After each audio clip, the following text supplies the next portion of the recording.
Hi, how you going? My name's John Jared McCrill. I was a great friend of Russel Bulldog Boyce, a RANHFV uh, Vietnam veteran, and I spent a fair few years with him in Mount Magnet, where I grew up. He was basically my grandfather. We spent 6 years straight every Wednesday and Friday night getting together, having a few beers, having some laughs. He taught me so much about life, so much. And we had a conversation before he passed in August of 2022, and he basically just gave me his life story in a kind of condensed sort of version, just because I requested for it to happen as well. I was mainly the one pushing for it because I didn't want his story to be lost into time, because no one has really taken down his story besides, people that he knows in his life and his friends from Vietnam, etc. So I just wanted to do this and shed some light on his memory, and I'm very sorry it's taken this long. It's a very painful subject.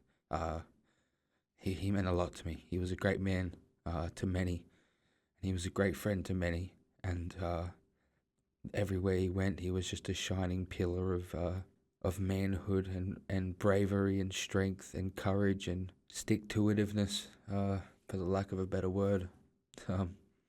He wanted this interview to shed some light on Vietnam veteran and veteran in general suicide rates, and the dangers that come with going to war, like getting sick from all the chemicals that they spray on you without your consent. He held it in his heart that if it wasn't for Agent Orange and all the chemicals that he had to handle, being a helicopter technician and a door gunner, that he would not have got sick and would not have passed on so relatively young, because he still had so many years left, and he was robbed of it because he wanted to serve his country. Anyway, enough of this. It's not enough about me. This is about Russel Bulldog Boyce. Russel Boyce was an amazing man. He was in the RANHFV. He served in Vietnam, and this is his life story. Thank you very much. Well, you need to have that, otherwise you might lose your voice, kind of that. Alright. You ready, Russ? Yeah. No worries. Appreciate you doing this, by the way. I really appreciate it. My privilege, I think. I don't know, I just feel like if I wasn't doing this, we'd lose it, so, No, it's true. Yeah, I don't want to lose it, and the world doesn't want to lose it. So I know there's a lot of people that would want to hear this type of stuff, so I'll start with the first one. In what year and at what place were you born? 1947, Hamilton in Newcastle. Yeah. New South Wales. Is that near Sydney? About 100 miles north. Right. Okay. Yeah. Is that like bush? Is that considered like the outback for like? No. Newcastle's quite a big city. Right. It's kind of like Geraldton, and if you're thinking about it in terms of. Yeah, between Geraldton and Perth. Yeah. And New South Wales, like Newcastle, was huge steelworks there for BHP. Yeah. Okay. And it was the main shipping port, I think, for coal export. Yeah. Okay. Because R.I.P is full of really very rich coal. Yeah.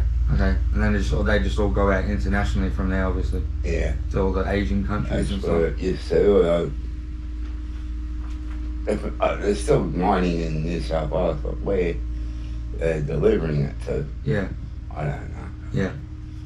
It's same with Clive Farmer. I'm not too sure where he has his situation set up for shipment. Yeah. So Yeah. I don't know. How big was Newcastle at the time you were there? Like you were born? How many people? I would never could. Oh right. Okay. Quite a lot. Quite a lot. Right. Okay. What were your parents like? Like, any memories of them really at that age, like young? Anything that stands out in your mind? Yeah, my father and mother split when I was 8. Right. That was obviously hard, eh? In a way I was relieved. Tired of getting beaten Yeah. and watching mum getting bashed. Right. That was when I was 8 and I think it was 13 or 14. My mother was killed in a aircraft crash on the top of Mount Puna, which was about 100 miles south of Mumbai now. It was Bombay then. Fuck, I didn't know that. How did you find out that happened? Was it? Grandfather, he got informed, and I hear him cry, and I thought, oh no. You just knew something happened. I knew straight away something bad had happened. Because he wasn't the type to get emotional or nothing? No. Yeah. Fuck. God. Anyway, took him a couple of days to get his head around it. And I was able to tell the rest of us, or us kids anyway. Yeah. And then took us seemed like ages to get mum back from India. It wasn't until later years when I was working for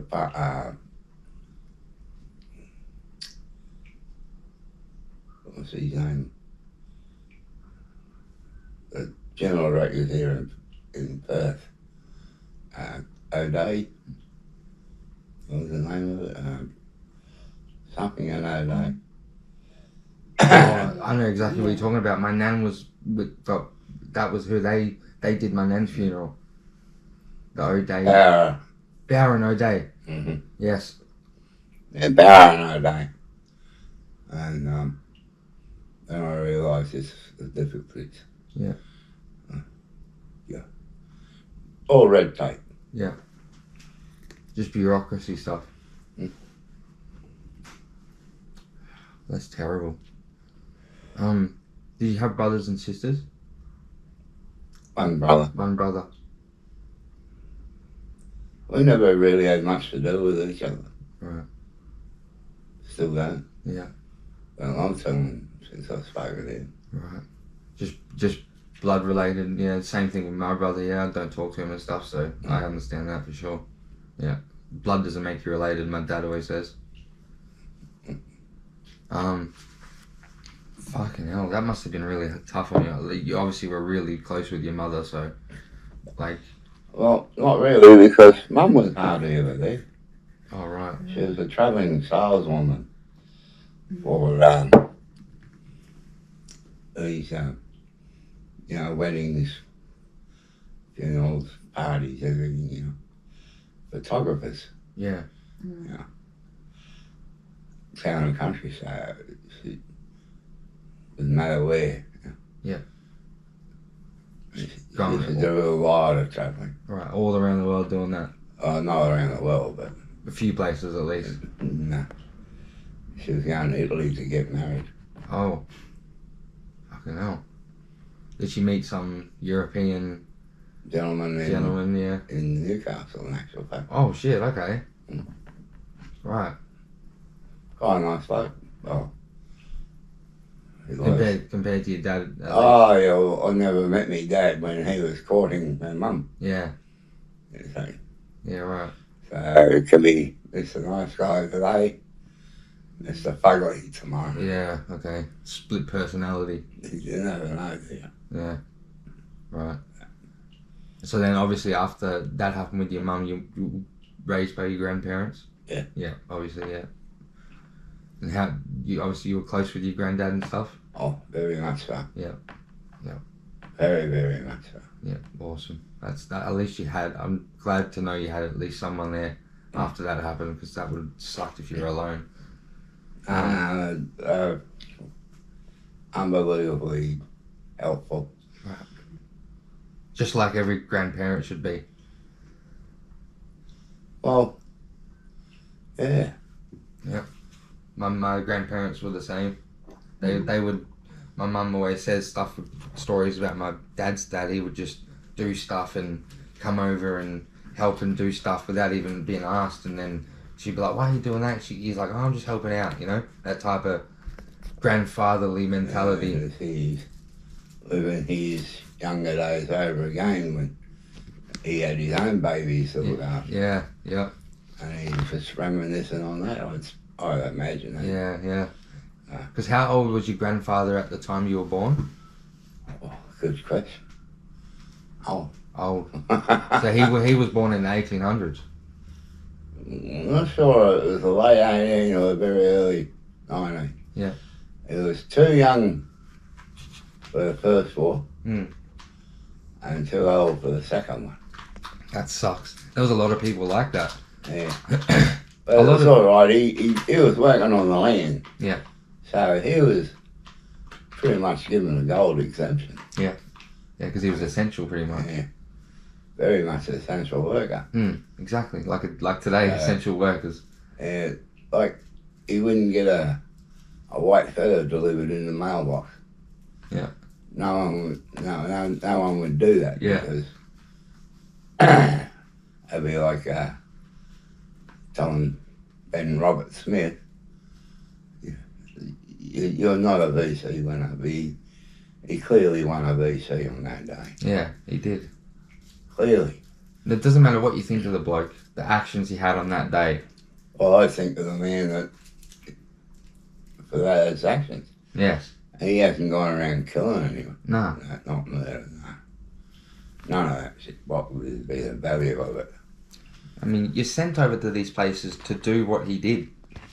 And people will kick up a fuss like it's some big bad thing, like a conspiracy. There's like they're sending people to kill people and stuff. It's like they're sent over there to do that job. It's like people get shocked that they do that job after they do it. It's ridiculous. The amount of kick up about military stuff and people don't really comprehend it totally. It's just mind bending to me. Oh, yeah. Well, they've often been SAS. They've often been called the Black Hand Gang. Yeah, okay. They're the ones that get the hands dirty. Carrying out politicians' wishes. Yeah, exactly. Yeah, assassinations, poisonings. A lot of that stuff. They're great at what they do. That guy shot Mick Martin, whatever he was, at the Motorplex. He's a SAS. He was SAS. But he got rolled. The government rolled him. No two ways about it. Yeah. I know what's going on. Yeah. He got rolled. What do you mean rolled? So Oh, right, okay, patsy type of thing. they wanted Mick Martin dead, so they sent him out to do it. And then, well, this is my thoughts anyway. As I've seen so many times, different things have been set up by the government. Lee Harvey Oswald. Yeah. Because it's not just necessarily our government either. It can be anyone, you know. Yeah. Like, my thoughts are, you know, like, is that little Johnny Howard set up Port Arthur. Now, under my right to freedom of speech, you know, like, if anyone wants to have a go at me for that, feel free. They can't. You're free to say what you want. It's your opinion. That's right. You go ahead. my opinion, not somebody else's. Exactly, and they can't change your opinion. It's yours. This is your opinion. I fought for it. Exactly. If anyone deserves the right to have an opinion, it's you. So, yeah, don't ever feel like you need to apologise. Fuck them. Exactly. Yeah. Fuck them all. Mm-hmm. So, anyway, Port Arthur. What 70 rifles. Yeah. Too much space between firing points. Not enough time. They were saying they were there was like reports of people in black clothing. Remember? They had the balaclavas on with the black jumper and the I black... wouldn't be surprised. Because there's definitely more than one shooter. Mm-hmm. Because no way known. One shooter cover all that area in the time specified. You got to lock and load on the way. Like you got to have everything all set up. And when you get to the firing position, you're basically squeezing the trigger as you're hitting the ground. Yeah. Yeah. Yeah, in every shot. Yeah. And he hits every shot. He's a perfect marksman from everyone on the run. It's like, it makes no sense. It's like the amount of, and the sheer amount of like terror one man could have caused is just, that's just, like, it just seems too set up. And the way the gun law was changed afterwards make it even more suspect. Well, what's more suspect is the fact that prior to Port Arthur, little Johnny Howard got up on TV and he wanted gun control. Yeah. Alright? Pull all the guns off the streets. And it seems very strange in a very short time, like a couple of weeks. Yeah. There it was tabled on in government gun control laws. Yeah. And total gun control too. Yeah. It wasn't just like take a couple, you know? Everyone. Yeah. I think everything. I'm pretty sure Dad had to throw away a few guns. Probably did until they started sorting out licenses and things like that. Yeah. But either way, it was Yeah. his livelihood and they ripped it out from under him. What they do to replace it. And how long did Port Arthur supposedly take place? Like, how long was it from start to finish? The shooting. Yeah.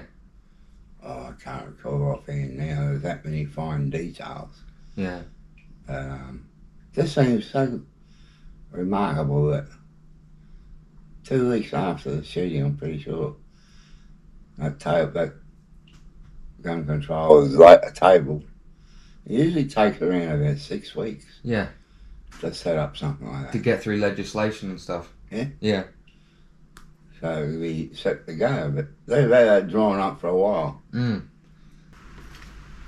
So I'll get back to this thing here. Your mum, before her untimely passing, were you close while she was at home? Or was it more of like a just distant sort of... More of a distance type of thing. We're never that close. Yeah, right. Yeah. And she had a temper. Oh, right. Makes sense. You got a temper. Mine is calm. Compared to hers. My brother's got the temper. Oh, right, okay. He's the one who's got the ready. Right.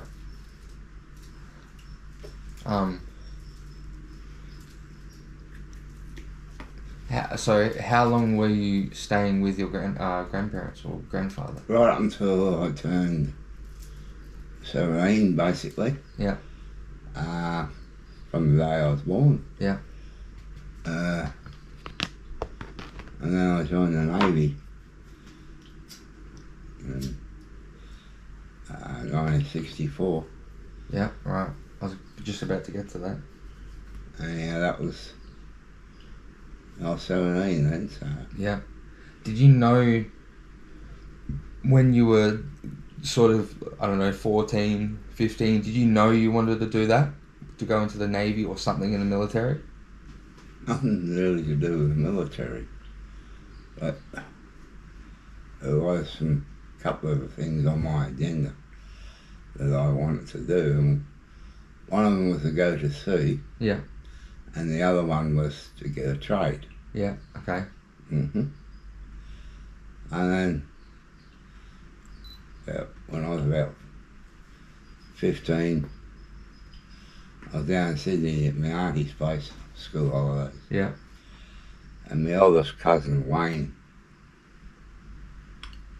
he dug into the cornflakes packet and come up with this picture, little photo of a J48 or whatever it was, engine, Yeah. which we had spares, which had, it was the engine, one of the engines that powered the 707s. And there it was on a stand, no cowlings on it, and all this naked beauty. Yeah. Oh, look at that. And it just captivated you. Yeah. So I really grabbed an interest in aviation Right, okay. because of that one solitary little photo. Fucking hell. Changed my life because I had an apprentice. But to get to that photo, I didn't know how to do it. Yeah. So I ended up doing an apprenticeship fitter and turner at Alice Chalmers. Yeah. And that would then in turn allow me to change over and become a marine engineer. Right, okay. Right, so, and there was nothing else. And that would be my trade, and I didn't mind doing all that sort of thing anyway. Yeah, exactly. So it seemed perfectly logical to go down that line. Yeah. But one day I saw an ad in the paper, come and join our new jet age Navy. Oh, and that captivated you My instantly. ears went straight up. Yeah, yeah. You obviously went straight back to that day of the engine, Oh. and you were just like, "Oh, I get to be around that." So, Yeah, I can't imagine the excitement you must have felt seeing that at that time. As it turned out, that particular engine, Yeah, not the same one, but no, JP48, yeah, I actually worked on. yeah. Right. It was From the Cradle. book into your hands. from the cradle into my, yeah. Yeah. Fuck. Oh, that would have been amazing. You literally realizing a childhood dream. Yeah. Not a lot of people get to do that. That's a very special Plus. thing. It was a big plus. Yeah. I was undergoing training for a trade certificate. Yeah. And also got to go to sea. Yeah. Yeah. Yeah. You get both of them at the same time. Double whammy. Well, it's not the same old lady ports of, you know, we go to, you know, Yeah. we're going around here and there everywhere. Yeah. All around the world. Yeah. They obviously sold that on the bill as well. Bloody the travelling aspect of being in the military. Oh, yeah. Yeah. Yeah, definitely.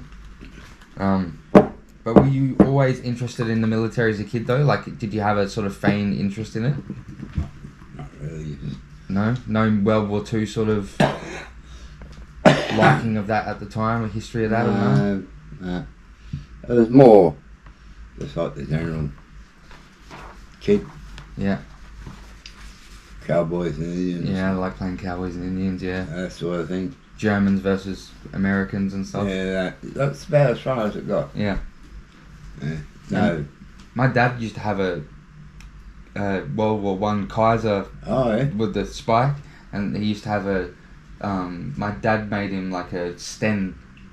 My pop made him a sten out of like sheet metal, and like they used to run around and fucking play World War Two with each other in the paddocks and stuff. I was just thinking it'd be funny now seeing a little kid run around with a Nazi German helmet on and be like, holy shit. People would flip their shit these days.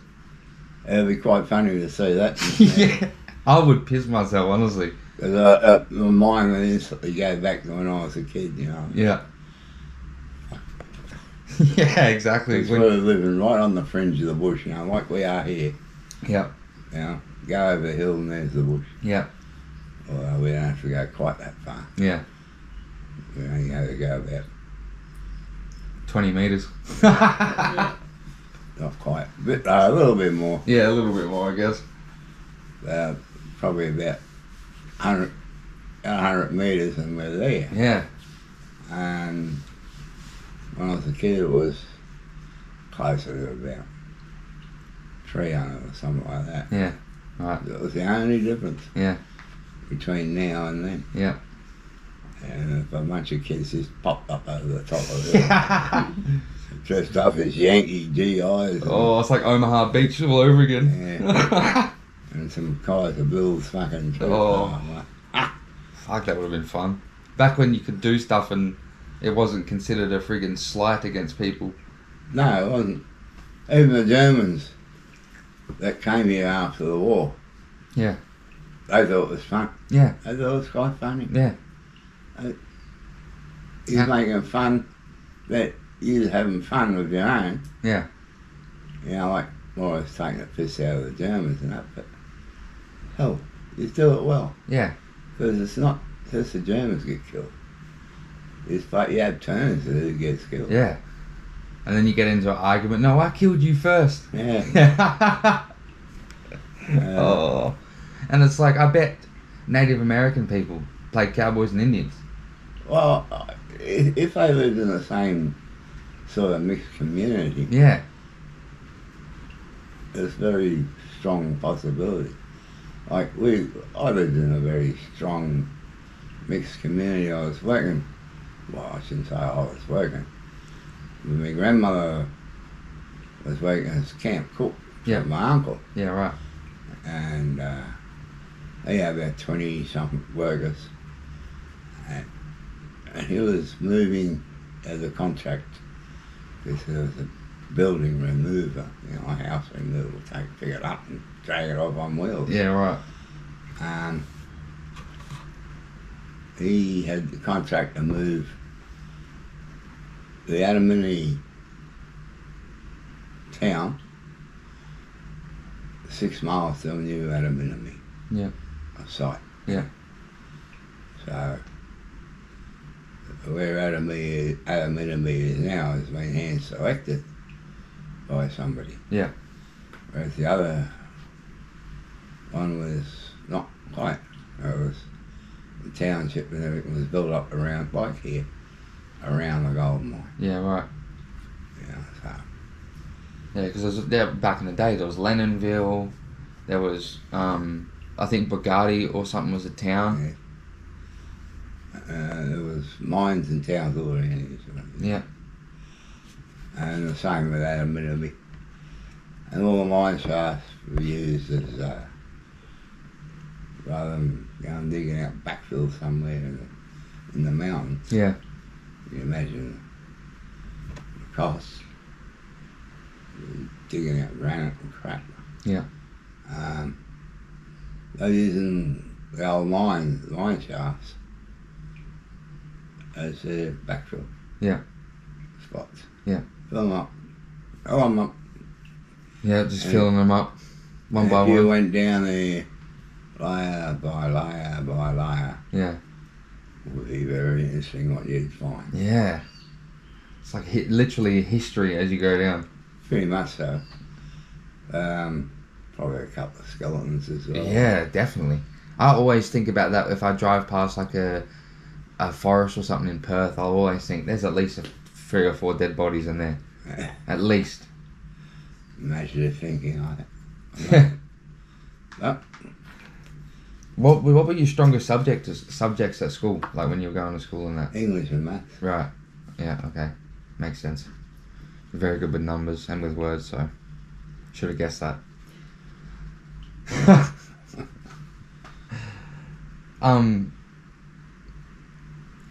So you said that your father was pretty abusive. Yeah. For whatever reason, I don't know, but he was It was right on the end of the war, basically, when he met my mum. And, well, I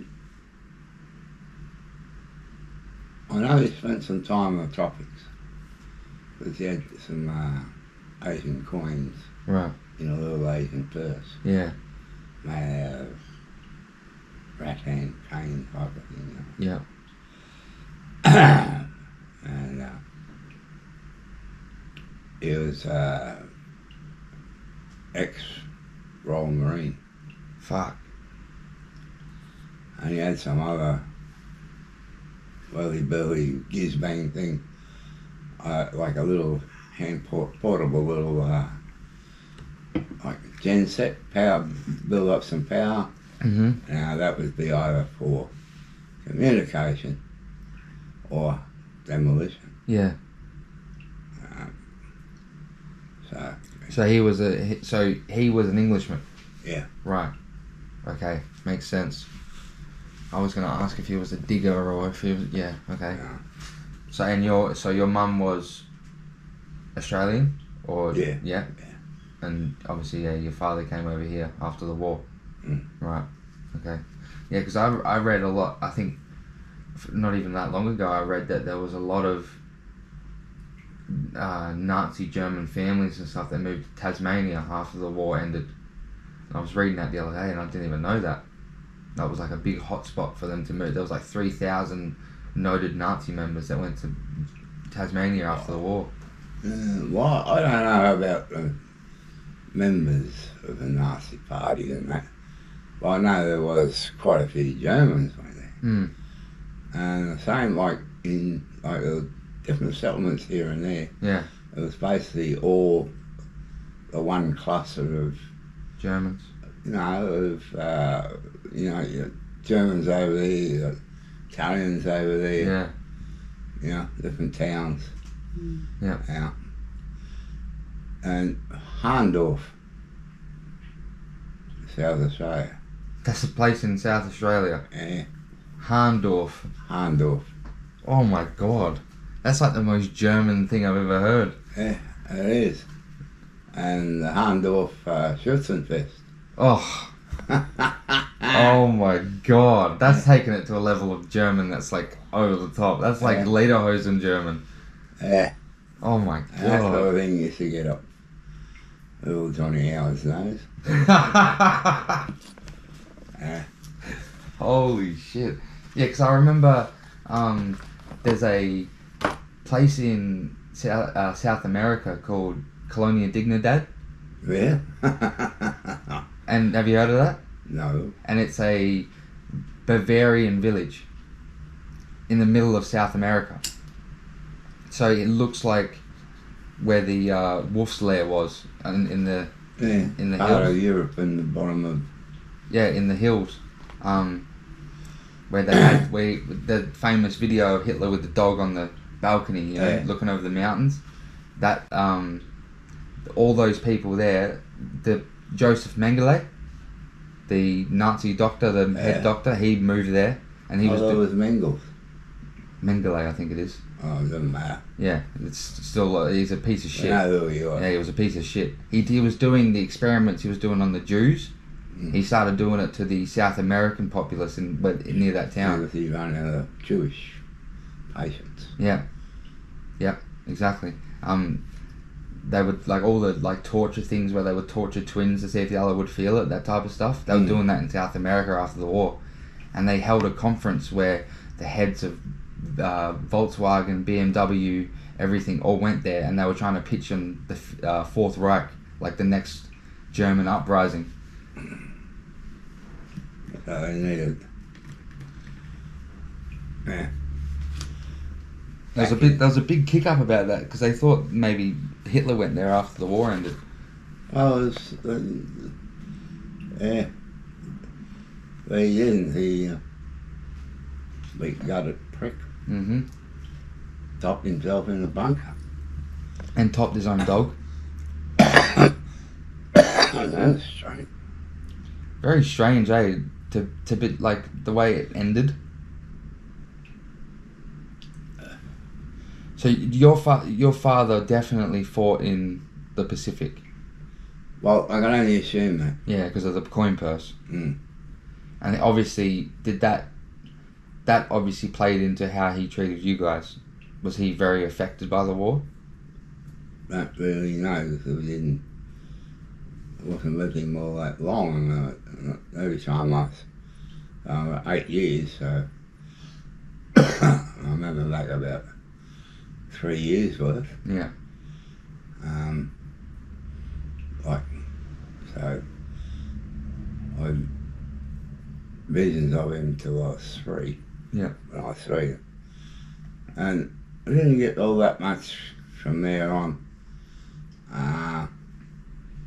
Because it's just been a cunt, to be honest. Yeah. And yeah. So every time we saw him, we went to Scotland. Yeah.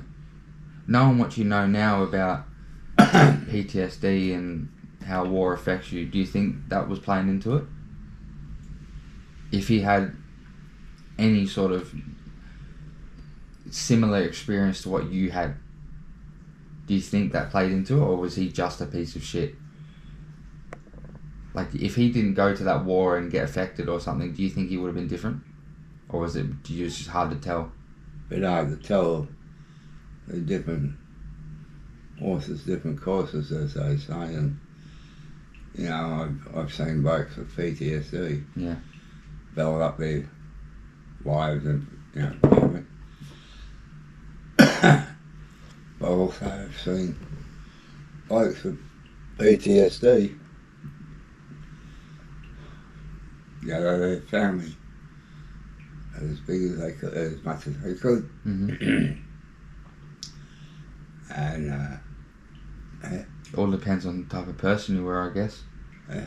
Makes it so which way you swing. Maybe if you're inclined to be a bit of a piece of shit, you'll be swung into that direction more by that. Like if you weren't sure why you were married, you come back from war and you find out your bride's been having a bit on the side. Yeah. Oh, for fuck's sake. Yeah. Yeah. Since you just got into that, when did you have your first kiss? Was it notable? Or was it just a quick... Because, some people, their first kiss isn't a big thing. But some people it is. No, it wasn't no, it wasn't one of those... Memorable things? Banana Sunday things, no, but it was notable. Yeah. Not something I wake up to every morning. Ooh, that was good. Yeah. It's yeah.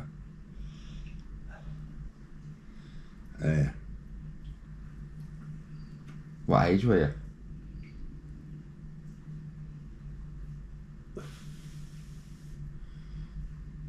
Sure.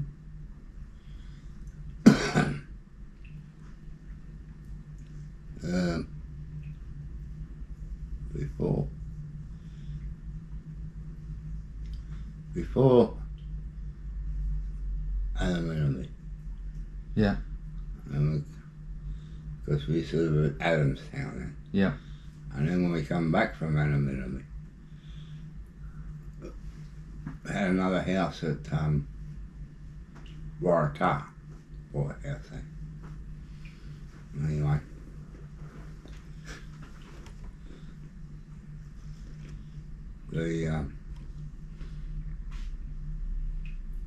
The other way around the corner, about 3 or 4 doors up. I can't think of it. Yeah, Maryland.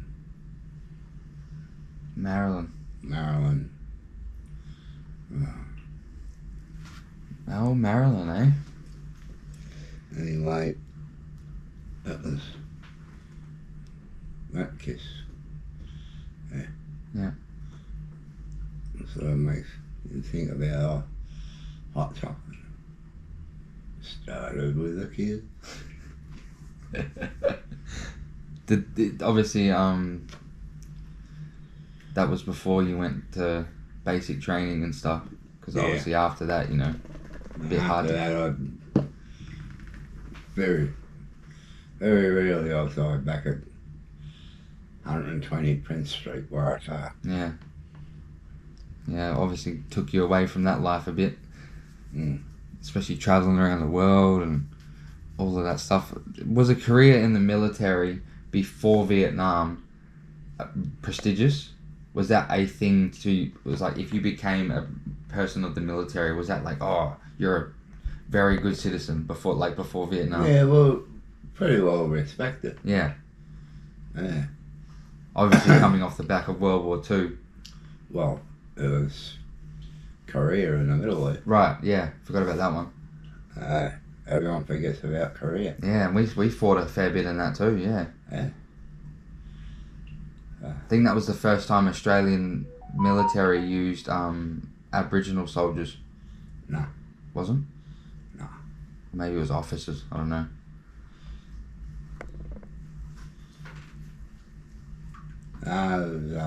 Aboriginal soldiers, I'm not sure, it might have been some in World War, I think there was in World War II.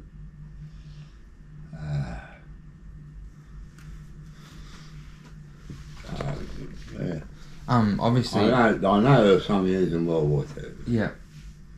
I mean, there was a woman from Brown, she had 4 boys, they all went off to war. One, don't know. Fuck. And I bet that happened a fair bit. that one that came home, he saw one of his younger brothers get killed. He was in front of him about near the year away, bullet in the side of the head and poof. And going up a beach. Fuck. And a landing. Oh my god. I couldn't imagine that. Yeah.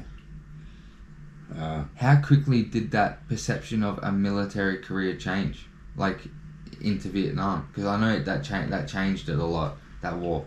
But how quickly did it change? Was it like a? Because I know it started. When did we get involved? 65. Basically, about there, I suppose. The thing is, it was 65 when our troops first went. Yeah. I know, I was on the Melbourne, and we picked her up at near the Philippines. Yeah. And escorted the rest of the way to Vietnam. Yeah.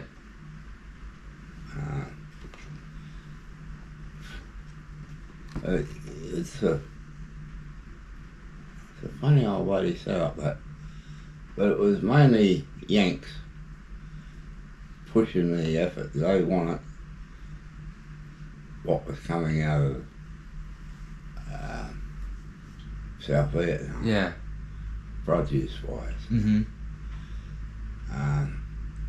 Nothing heavy, but it was valuable to the Yanks. Yeah. And also the rest of Asia, as far as that goes. Because South Vietnam was the food bowl Yeah. Okay. for Southeast Asia. Right. Yeah, very much so part of it. Very rich landscape in terms of being able to grow stuff. Oh yeah, anything that grows, like you got country and you grow, you got rice paddies there. Yeah. That's good bit of dirt. Yeah. That's good bit of country, that. Yeah. So what year did you notice a noticeable shift in how people viewed people in the military? Was it 67, 68? 60. Well, our first troops, the Navy went up in 67. Cops. A little bit of abuse. Not much. When they come home, they cop a bit. Yeah. And our first flight, like the first half of the second flight, Mm-hmm. they cop some crap at the airport And then 68, it was my turn to go. Early November. And there was some few fucking dickheads running around. But, you know, when we come home in November in 69, they were everywhere, protesters. Yeah. Throwing shit. They come push their way to the front, throw something at you and skull before they even see where, if they hit the target or not. They just duck down and run between everyone's legs. Oh, I can't imagine. Oh, they're just gutless pricks. I would, that would make me lose my shit if I saw that in public. Like, because I have so much respect for the military and people who are in it. Like, if I saw that, holy shit. Like, I can't imagine feeling like that against people who went over there to fight for us. Mm. It's such... Well, they went for us for one very simple reason. There'd be a communist carter somewhere, or be set up, that was driving the students to fucking do this sort of thing. You know, how they did it, I don't know, but they just brainwashed the dumb fucks. And pretty much they were dumb fuck anyway, because they were picking up degrees, like picking up courses to go get a degree in the performing arts or something like that. Yeah, something useless. Useless. Yeah. And not one of them could do anything anyway. No. You know, they're useless. Even if they had that degree. Yeah. As opposed to guys going there becoming a doctor. Yeah, exactly. You see them out on the protest line. Yeah. Yeah, exactly. Yeah, it was just all the drop kicks. Yeah. Yeah. Just like it is today. But, you know, like we were the soft target. Yeah. Yeah. The easy target. Yeah. The low-hanging fruit. That's the one. Yeah. The top of the tree they needed to get. That meant going to the farm, like in Canberra. Yeah. Oh no, too hard. Yeah, no, it's too hard. I got skill work to do. I don't think people understand that soldiers are they're just executing orders. You know? Well, there's two sides to that. Like, I'm under orders to shoot those people. Hmm. No, you shot them out of hand. War crime, you know. Mm-hmm. No, I was told to shoot them. Just like that. Yeah. And you followed the orders implicitly. Mm-hmm. Didn't ask any questions. Weren't going. Now this would be, say, from somebody from the German side of things. Well, of course you wouldn't be going. You'd be shot in the spot. Mm-hmm. So what do? It's a bit of a catch-22 on that question. Yeah. In a court of law. What? I'm saving my soul. Yeah. By shooting them? Yeah. It's either me or him at that point. Mm. Yeah, it's a Basically. bit, a bit dicey at that. Yeah. Especially when you consider it's going to be him in the end anyway. Yeah, exactly. Exactly. When you're in boot camp, was there a sense war was coming? No. No? No. Nothing. Right, because I was thinking maybe, because you know how like when 9/11 happened, a lot of people signed up, you know, because they knew something was going to happen. I was just thinking maybe that was the case, but no, there was no sense. Well, they were lightening that because somebody's already had a go at the building. Yeah, right. So, a bomb set up in the boot of a car. Yeah.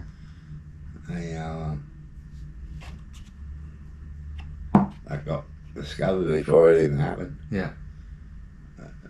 Nobody discovered this aeroplane business. Yeah. That was quite different, and that was thinking well and truly outside the box. Yeah, definitely. Yeah, 100%. Unless somebody had been reading about the wooden horse and Trojan horse, yeah. As a Trojan horse. They were using Microsoft Flight Simulator to train on the computer, and had joysticks and all. That's what they were using to train for it, because they had the airplane model all mapped out in the game. Somehow that doesn't surprise me whatsoever. Yeah, when I found that out, I was like, oh, it makes sense.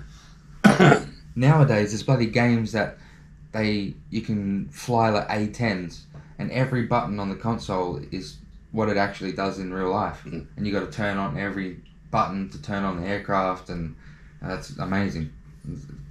People could go from playing games to actually flying planes these days if they're playing those types of games, because every button is exactly how you do it. There's a 15-page startup booklet for every aircraft. Yeah, we had flight of simulators, for trackers, the A4s, and the Sea Kings. Yeah. Yeah, I had a fly on the A4. That's pretty cool. I didn't know they had those back in the day. Took off. Sea level was 40 feet. That's how high above the flight deck is. Yeah. And took off on the catapult. The flight, it'll log me flight and all that crap. Did all that. Everything was okay, and landed. Logged the flight for National Naval Air Station at Albatross. Did a perfect 3-point landing. Yeah. Beautiful landing. Except I was still at 40 feet above sea level. So National is 340 feet.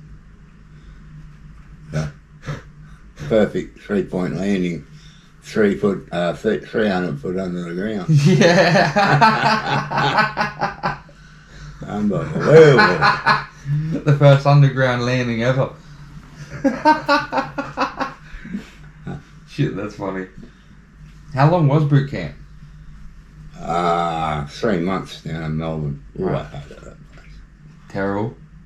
You get 4 seasons in one day. Oh, yeah. And I met every fucking day. Yeah. The shit of a fucking hole. Yeah, I hated Melbourne for that. Mm. And it was during autumn. Yeah. That's the worst time, too. There for April, May, June. Yeah. Oh, it's a different type of cold in June over there. Oh, the bone chill. Oh, the wind is utterly, it's like it gets into your spine. It's a different level of cold over there. Oh, that's what happened. Yeah. Fucking hell. Yeah, it's fucking crazy the amount of weather changes that happen over there. One minute you're sitting there and it's shining, then the next minute it is pissing down. Then 5 minutes after that it's shining again. Did you train with any other countries' soldiers during boot camp, or was it just you guys? Boot camp, you ain't train with your own Yeah. regulars, they're the ones teaching you our stuff. Yeah. Our doctrines. Yeah. So you couldn't afford to have any other person coming in and teaching you their doctrines or Yeah. whatever. And believe me, that one person can make a big difference. Yeah. Yeah. True. So, anyway, with all that is, only other time we'd do any training with other nations when we're doing exercises, Yeah. military exercises. Yeah, There'd be okay. probably 3 or 4 different nations in there. Yeah. So you just go along and I suppose you bumped into a fair few different nationalities over in Vietnam. Well, apart from the obvious, American. there was American, some Kiwis. French? No French. Right. No French. So we got their asses kicked out. Yeah.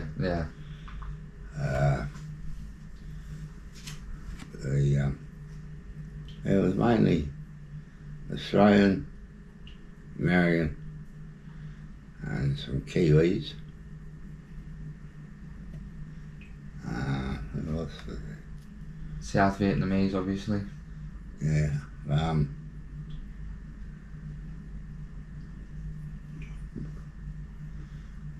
can't remember any others. Can't think of any. Yeah.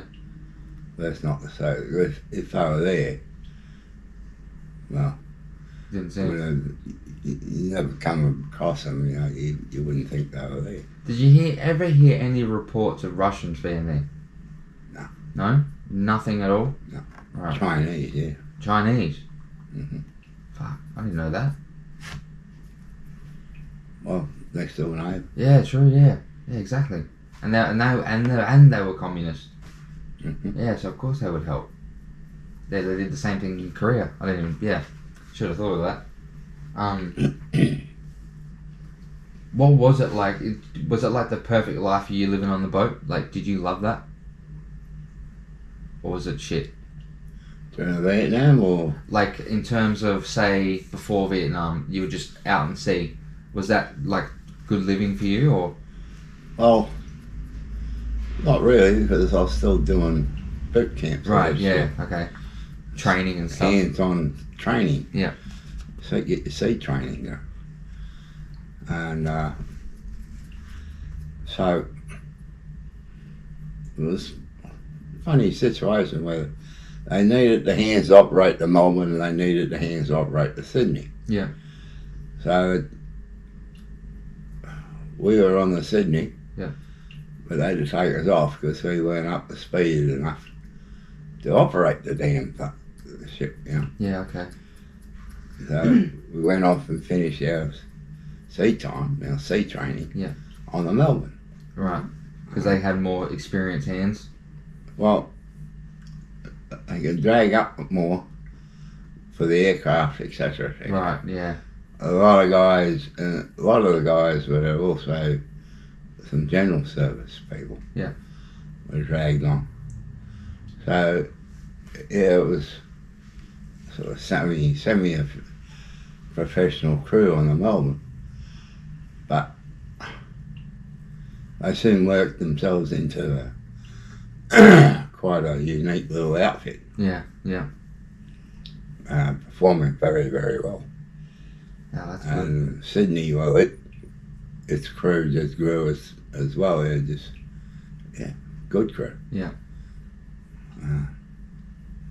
Many guys sailed on that one. Yeah. The old Bungtown Ferry. Yeah. Was it tiring never seeing land? Like for months? Like was that? Oh yeah, it was getting boring, you know. It was an island. Yeah. Oh, look at that. That was like the attraction for a few 20 minutes or whatever. Attraction for, well, it was in view, obviously. But Yeah. also a little point of conversation for the next day or two. Yeah. Yeah. Wonder what's on that island. Oh, yeah, I wonder if people live on there at night. And you allow your mind to stretch and Yeah. yeah. Yeah, because I was sitting at home just thinking like of stuff to ask, and I was thinking about that particular thing, like just not seeing land for months must have been one of those things that you don't actually get explained to you, but once you experience it, it's like, oh fuck, I miss actually seeing Earth, not the waves all the time. And we were off the coast of one of those little islands. You can see some lights on there. Yeah. And we're going to anchor off overnight and have leave. Yeah. Innocent question from a young fucking dickhead. Yeah. And the bloke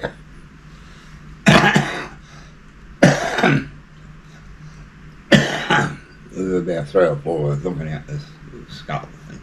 Yeah. One of those little round windows. Yeah. Yeah. And he turned around and he says, "Yep, just leave tonight for long distance swimmers and shark fighters." Yeah, you want to go in, you got to swim. And be able to fight off sharks. Hey, if you made it that far, you deserve to be on that island. No, probably full of cannibals. What was your highlight of your time at sea before war? Is there like one thing that you can remember that's really stands out before you went to Vietnam on the boat? What, spotting an island in the middle of the night? No, No? no way. He used to always admire me. Watching the rays at sea. Rays being replenishment at sea. Where it might be just a jack stay, where you move one person across from one ship to another. Yeah. Or it could be moving freight across. Yeah. Or, as it says, a replenishment. Yeah. Fuel oil for the ships and Yeah. so on and so on. But how it was all set up is very, very simple. Yeah. Okay. Simple as. Yeah. Unbelievably simple.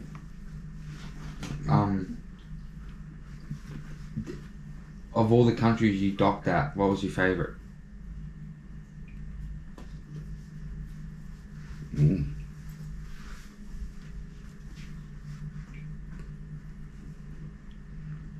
Hobart. Hobart? Why is that? Beautiful. Right. There's so much natural beauty there. Coming into the harbour. Three different harbours, all for different reasons. Sydney, beautiful harbour. Mm. I believe it's probably the most, or the third most beautiful harbour in the world. Yeah. Is it nice? It's unbelievably come through the heads Beautiful. and go all the way up past, the Opera House. Yeah, right. Okay. Garden Island here. And the next one after that would have to be Hobart, because it was a beautiful island. When you come in, and there's mist, Yeah. grey, dullish sort of a day, but giving the rock formations, the little cliffs. Mm. It was, I don't know, spooky sort of. Looks sort of Englandish, Ireland sort of. Yeah, like something you expect to find in Harry Potter or something. Yeah, exactly. Yeah. Some Irish like lock, you know. But the main thing going for Hobart was hospitality. Yeah. The people themselves. Nice people there. Yeah, very much. Very helpful, very friendly. Yeah. Really nice people. Yeah. Down to earth. The way to help you. Yeah.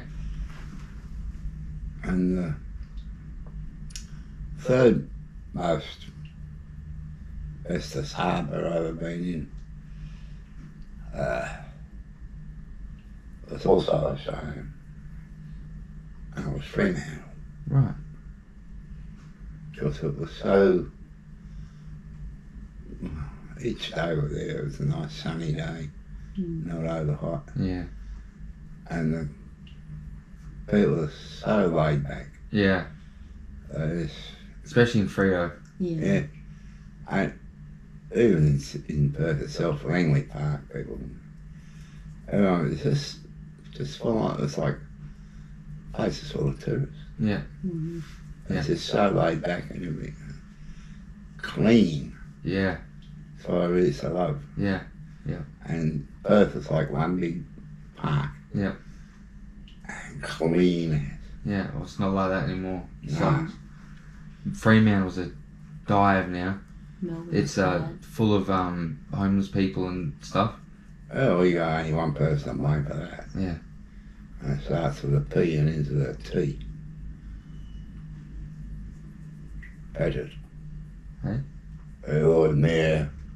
Oh, Petted. yeah. He's the one that set all that up. Now we got another retarded fucking man. Basil Zemplis, for Christ's sake. I said, Of all people. Oh. I remember you telling me a story once, and I'd just love you to tell it again.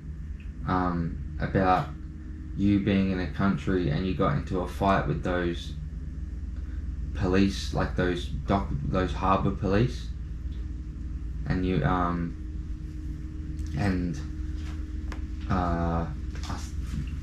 you were Shore Patrol. yeah, and you got into a fight with them at a bar or something once, and That yeah, was in Singapore. yeah, I was fighting 2 stokers. I was getting the upper hand on them. yeah, And next thing I know, I'm being grabbed by the Shore Patrol. There's 3 members of them. Yeah. And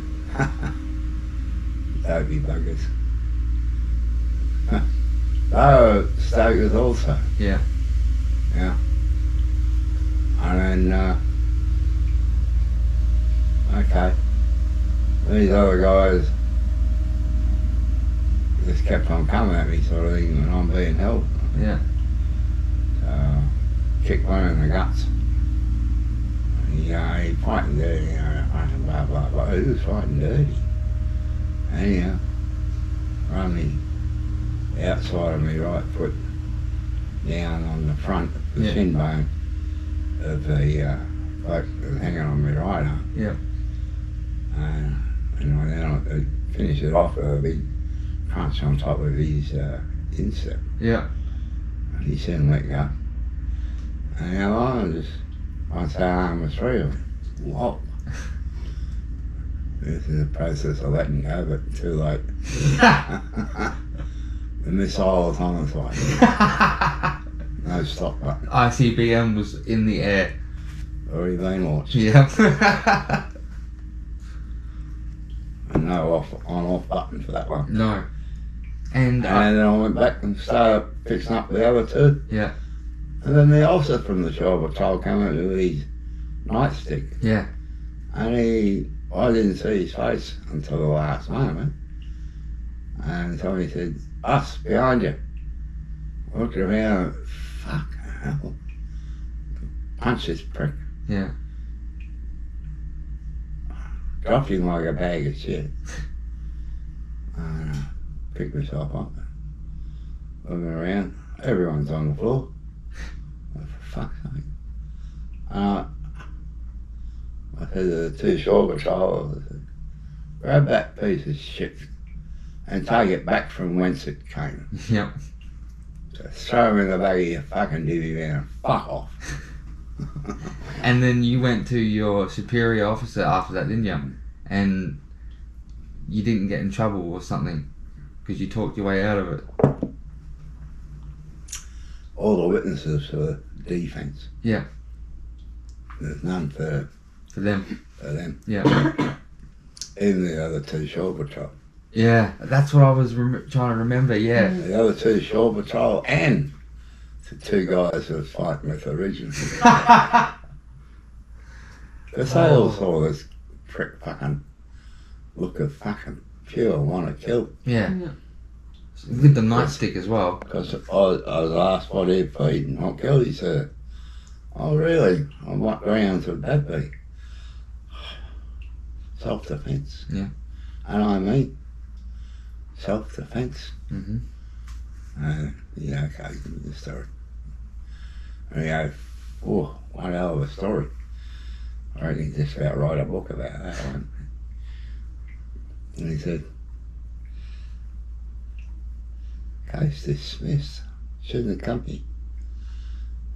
But that's the way protocol is. Yeah.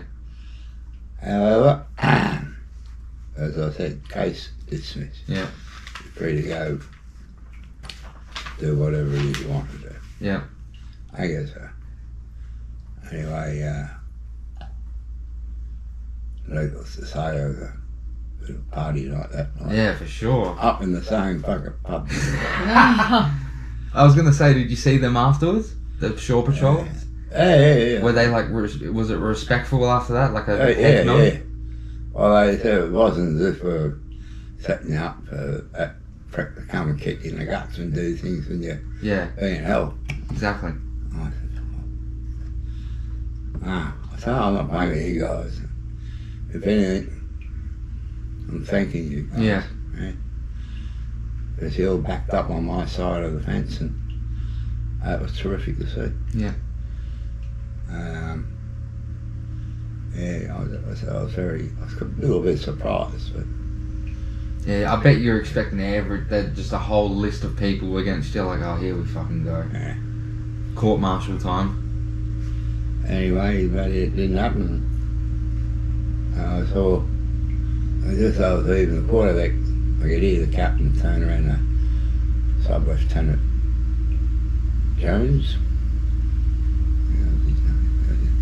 Short ass, little man syndrome. Yeah. I'll see you in my day coming in half an hour time. Smith it was. Yeah. See you in half an hour in my cabin, Mr. Smith. Can you go and shut that door?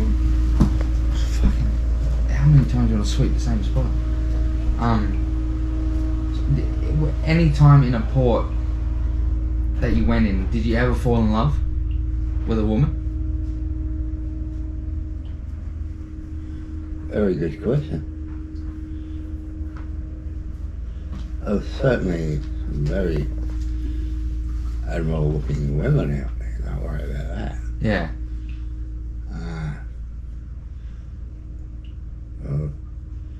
No, No, was none you really clicked with? not really. No. Right. Because You always had it in the back of your head that it was going to be a temporary thing. and I didn't want to go home Yeah. with a pocket full of exotic diseases and Yeah, true. some Yeah. awkward memories. VD. Yeah, Oh, yeah, no, okay. yeah. Yeah, so I'm guessing the foreign ports where the Navy frequents, there was a lot of women that were, what's the word? Promiscuous. Oh, absolutely. Yeah. Always that element. Yeah, it always seems to bring it if there's a very heavy Navy element. It's like, I think Dad's ex-wife left him for a black American sailor from Texas. Mm-hmm. If you ever try to play, you never go back. Yeah, that's what they say, isn't it? Is there anyone you regret that you met over internationally that you regret not keeping in contact with?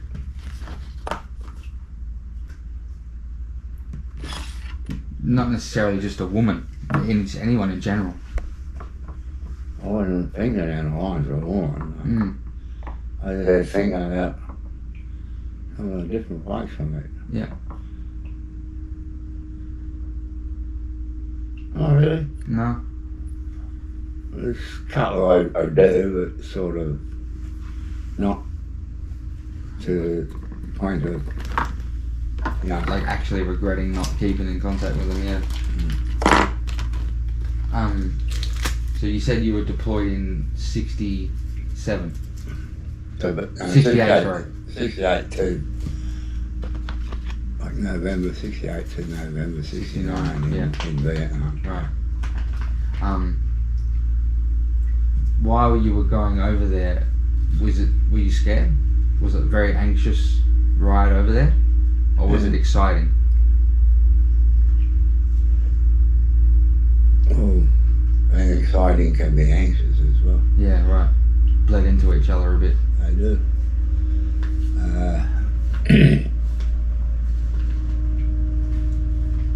It's like going to a game of football. Yeah. And the other side is, both sides is pretty level. Mm-hmm. So you got a bit of anxiety there. But you're at the football. Yes. Yeah. exciting. Yeah. Right. Yeah, but it's like we were travelling to the football. And Darwin was our layoff point. Oh, we had 2 layoffs. Darwin and Singapore. Yeah. And got a few hold-ups. Anyhow,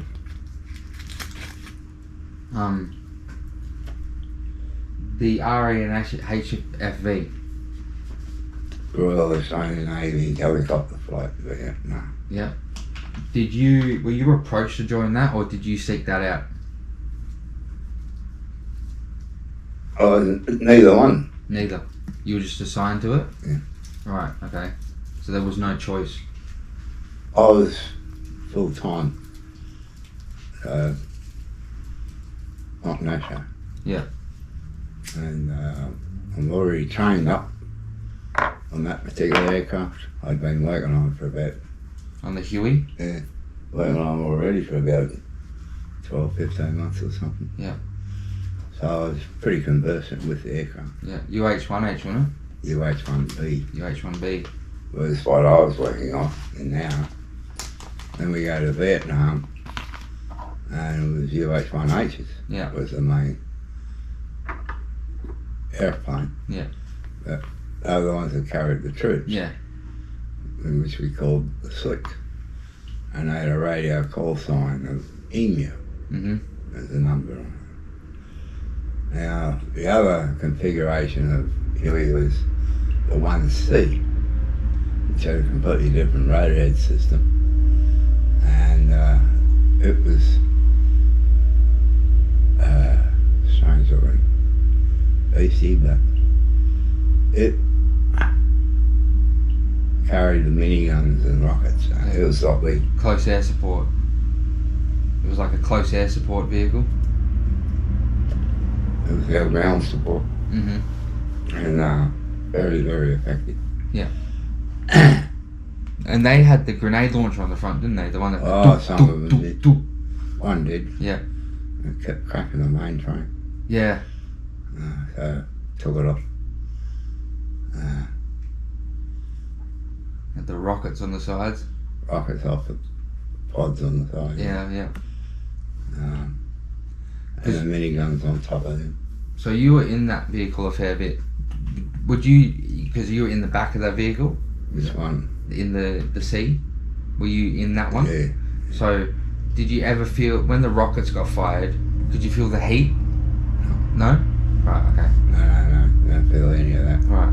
Because I was just thinking a rocket engine, I was thinking maybe... Unless you're right down near where the Yeah. feel the blast from it.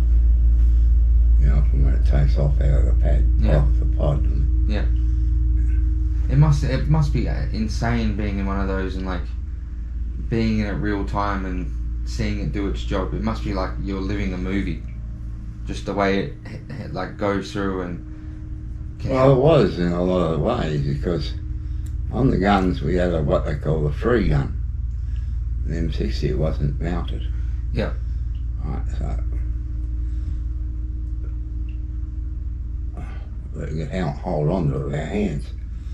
Sometimes we had to lay on the floor and your head outside, or a shoulder or something. Yeah. And you got the rocket pod right here. And now and again you feel the flick and whatever on your wrist when the rocket takes off.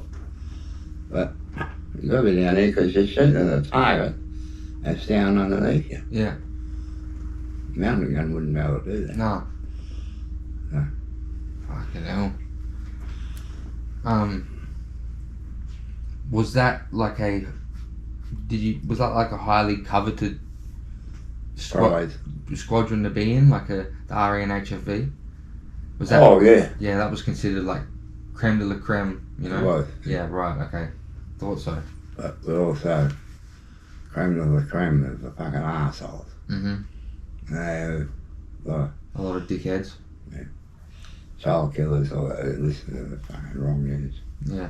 It seems like a lot of special forces garners that type of personality, like there's a lot of unstable people that seem to join really high levels we of... didn't have that problem.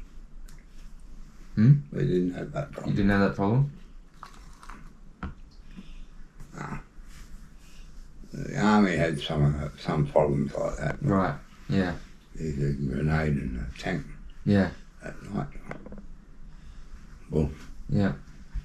incoming! Fucking hell. Yeah, that's crazy. So,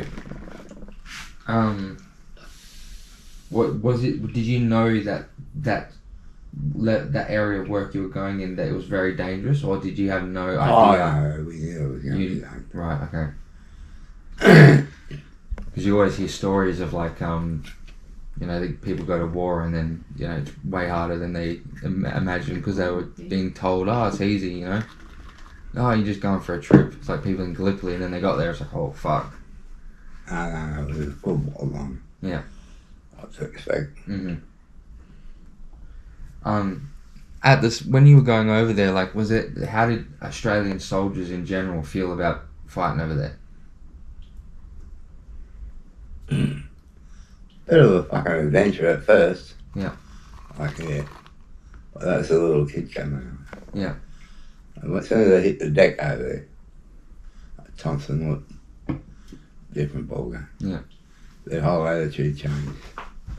No more of the childish. What ifs? Yeah. None of them. It was all fair dinkum.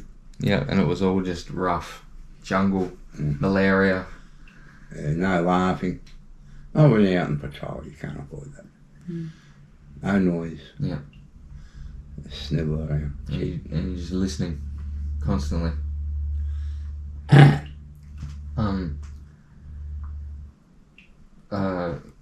What was like the worst injury you sustained over there? Was it the shrapnel to the leg?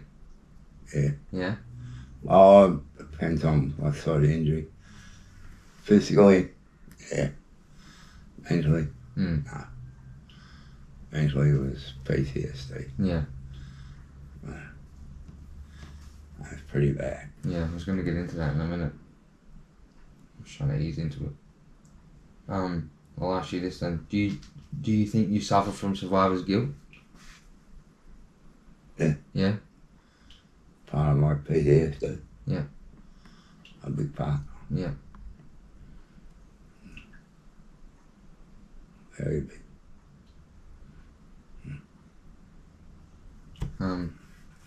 Obviously, that time your friend, you were supposed to go out and you were sick, and your friend covered for you, and then he ended up getting killed. Obviously, that was... No. I was going to give him a day off. Yeah. So I can go and get a present from the PX for his wife, Gloria. It was her birthday in 18 days' time. Yeah. And I said, oh, I'll fly for you tomorrow and I'll get that present. Yeah. Sure, Ross. Absolutely.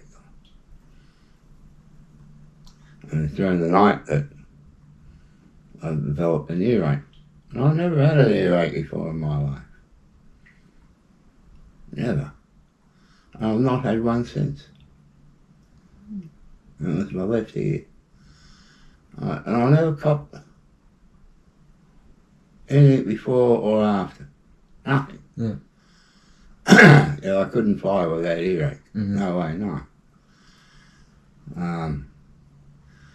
This about tearing me fucking head apart for the pain. So the doc rounded me. I had to go out and see the flight centres at work and let them know I can't fly. Earache. Yeah. That's me thingy from the doc. Oh, we don't need that where you're concerned. So you won't be flying tomorrow. No. I should say I'm sorry about that, but yeah. I want to. I said, you got to get Niall out of bed or somebody else if you got him on the call button.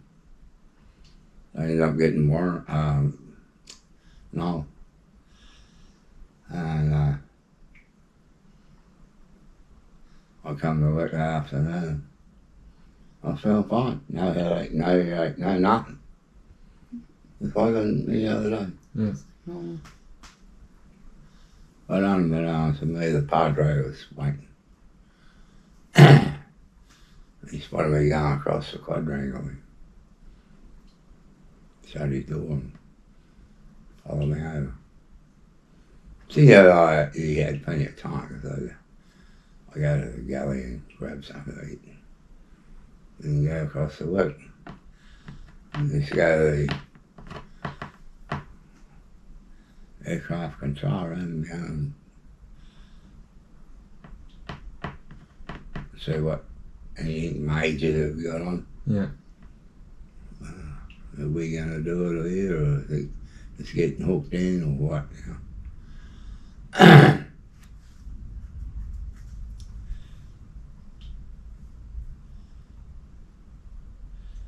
Hey, lady walked in, I saw 4 black crosses on the wall. Well, yeah, look across. Saw the tail number of that aircraft, and I went, fuck. I said to the sergeant there, I said, that's been verified. He said, yeah, mate. Wouldn't be up there unless. Fuck. He said, sorry, mate.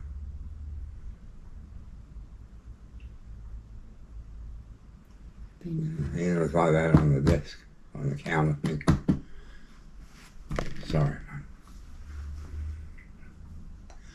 So I went and sat on the doorstep, lit up a smoke. Then I sensed rather than felt anyone next to me. A little sharp arm went across my shoulders. I looked around, it was Padre. He'd been warned. That's why he was fighting for me.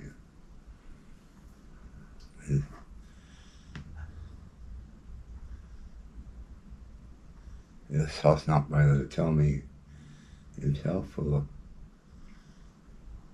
Finding on the board. I'll get the information come officially. So Yeah. he decided let it come officially. It's less, more personal. Yeah. So like, Would have been hard for him to tell you. it was just a fucking machine. You know? Yeah. Yeah, when that was all done, that's,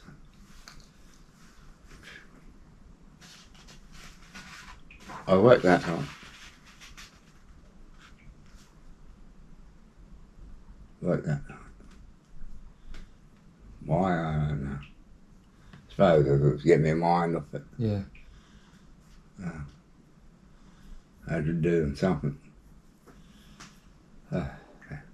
Keep your mind busy. Did that Yeah. change how it was every time you went out after that? Was that in the back of your mind every time you went out in the aircraft after that happened? Well, I flew 3 days after. Yeah. I get out there and get back on that horse at 3. Yeah. So that's me. Yeah. I did. So you were in Vietnam, you just lost your friend, and that just happened. So I'll ask this, how many times did you come close to dying? Like, did you ever feel like you were going to die? No, No? for some strange reason. Not when I'm out there on the job. Yep. Never entered my mind. That's probably when you start developing a phobia, I suppose, about dying. Yeah, right. It never really entered my mind at all. even after what happened to Noel, which was only a few short days earlier, didn't enter my mind that that's going to happen to me. Yeah. Yeah, so it was just like that won't happen to me type of thing. Yeah. Yeah. Yeah. Even when you got shot down that time? Yeah. Yeah, you just oh fuck it, but I'm not dying. That's basically what you felt. Yeah. Not today. What happened with that? What was the story with that when you got shot down? Which one? The one where you... Oh, was it a couple times? I was going to say I only heard Oh fuck, I only heard one. Yeah. I only heard the one where your squad mate put the grenades with the duct tape and pulled the pins and chucked them in the fuel tank and the fuel dissolved the tape. Mm. Oh, after a couple of days and nights, we finally got extracted. Yeah. That wasn't really a problem, it was just, Just part of it. like when you're a kid, you go find the bush, you go all weekend in the bush, Yeah. go for it. Yeah. Uh, Yeah, that's crazy. When did you see your first dead body? Like, did that affect you at all? no. No? The first dead body I ever saw was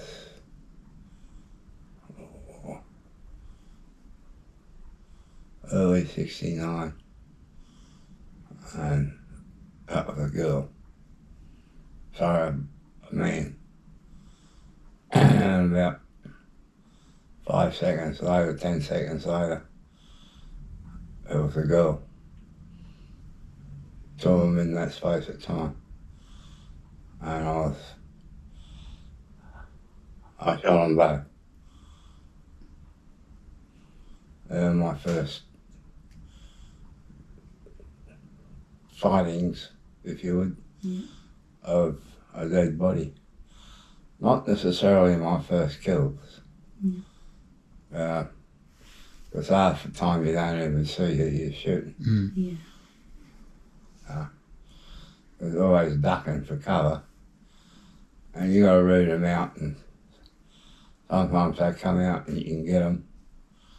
Or sometimes you just got them and they're underneath a bush or something, with a bullet in the head, or they're not going anywhere. Yeah.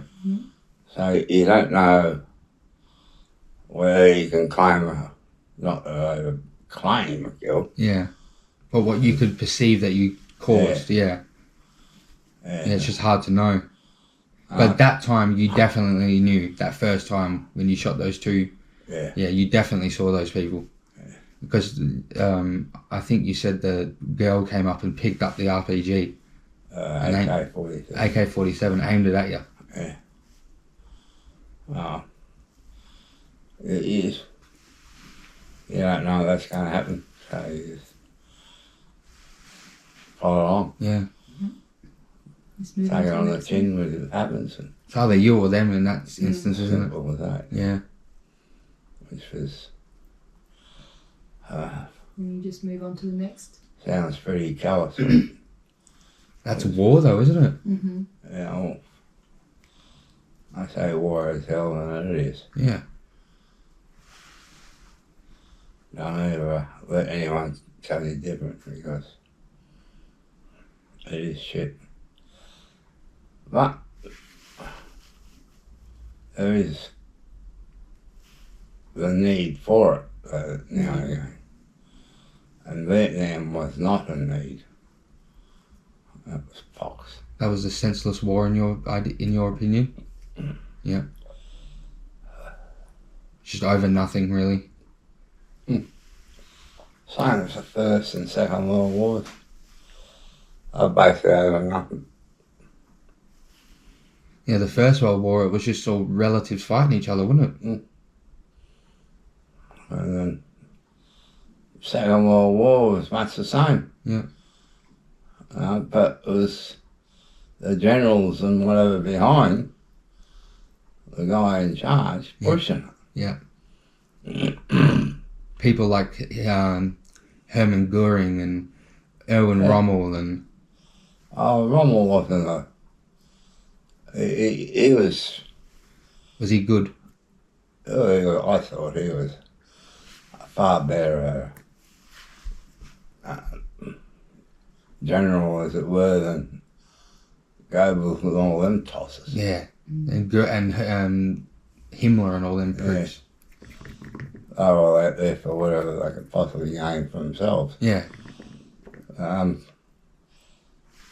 But Rommel, he perceived it as, well, I've been given a job, go and do it. yeah, You never seen any of them other generals running around in the muck and dust and crap. yeah, getting shot at.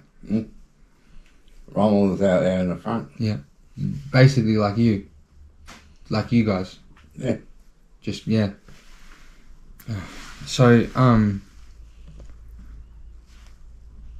did it get easier or harder the longer you were there? The more time went on, was it like a thing where it's like, okay, I've made it to 8 months, made it to 9 months, I hope I can make it to 12? Was that the... In a way, it was easier because it's sort of like you get up in the morning to go and have a poo and a shower and all the rest of it. All automatic sort of thing. Becomes a routine. But the mind can play some tricks on you too sometimes too. Just keep a short time calendar. Every day's left. Yeah. Started off with 365. All the way down to 1. All down to none. Yeah. All down to none. I stopped flying when about 3 weeks ago, I think. Somewhere like that. 21 days or something like that. That'll do me. Yeah, you've seen enough. Seen enough. Yeah, done enough. Let somebody else do their job. Mm-hmm. Yeah. Sort of like retiring. Just handing in your Resignation. yeah, resignation. Yeah, I'm done. I've seen enough. I've done enough. Get someone else to do it.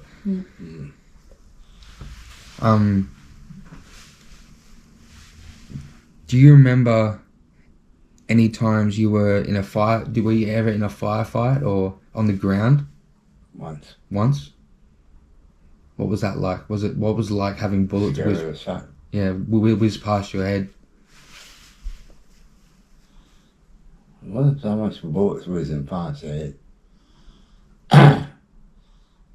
You hear them. It's what you don't hear. Yeah. A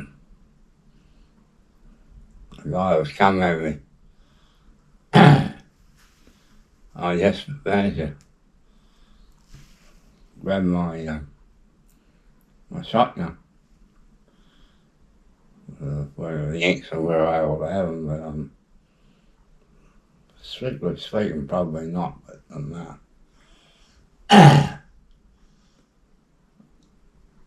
The 16 and run out. I grabbed the shotty. This guy was coming at me with this smug looking grin on his face, I remember it. He was going to bayonet me until I wiped that smoke off. And the last vision I had of him actually doing anything, he ran, kept running. Hit a tree. And he kept running. Still kept running. And finally stopped, dropped. And that was the end of it.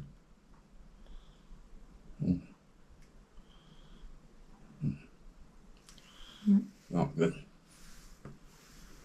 Fucking hell. But like I said, It's either them or you. And he was definitely going to kill you. not too fucking about it. Yeah, he did that smile on his face too, doing it while smiling. I don't know, it was a smile of contentment. It was, now I got you. Yeah. Now you're fucked, he reckons.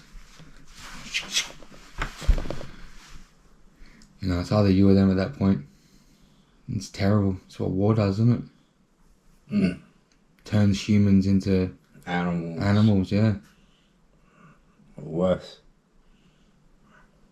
I was saying, war tends to bring out a lot of bad, like in Ukraine at the moment, a lot of Russian soldiers are raping Ukrainian women. And it's like that type of thing happens in war all the time. Never stops that. Yeah. Yeah, it's a war crime. Yeah. Why do people continue to use that opportunity for that particular crime? Yeah. I mean, if I was to do that to Brooke right now, it wouldn't be classed as a war crime, it's just rape. Yeah. If it was in the war zone, then it becomes a war crime. Yeah. And somehow that makes it even more insidious than it really was. Yeah. Like, one word, war. Yeah. So It just seems to do that. It doesn't matter how far we go into the future. Every time there's a war, it seems to happen the same way. however, if I come across Karen Williams, Kaiser Wilhelm. would have been a different story.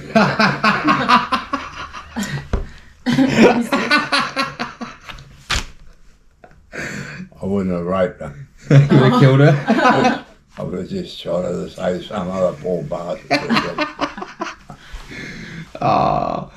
Do you remember her husband? He's still here, isn't Maybe, but do you remember when he would just go off all the time? he? Yeah, still here. Yeah. I remember one day at the shop when it was ages ago when Reese and that still owned it, and he was out the front laying on his horn for 5 minutes straight screaming, you pieces of shit, out the window at the shop. I was like, what the hell is this dude's problem? Tamika, yeah. And Kirsty. Because I was being served one day by Tamika, I think it was. Yep. And she asked me questions about what sort of tobacco I wanted and all that. You know. He come in, you're here to work, not gas bag. He come that fucking close to getting a back end, it wasn't funny. It was just then that the Kaiser appeared out of nowhere, grabbed him and took him outside. Thank God for that. He went, after that time at the IGA, he went to a mental asylum. Should have stayed there. Yeah. Apparently he went to a Greylands or something, had to get help because he's fucking loopy or something. He is. And that's like... Apparently they met in an asylum, didn't they? Yeah. There. Well, I can't say that for sure. I heard that though. But I've heard Probably a high two chance different, many people found like fairly reliable sources. Yeah. So, like Kent, for instance, wouldn't say it unless it was for real. Yeah. And he says it. Yeah. Yeah. Yeah. Karen Williams and her husband met in Greylands. That's the one that complained about Mum's Bakery all those times with the chairs out the front. Yeah, that was her. Yeah, she did that. And she got Mum investigated by the health department. People that need to mind their own business. We had the health department people come and do an inspection because of her. Piece of shit. If you had your time back, would you do things the same or would you do it differently?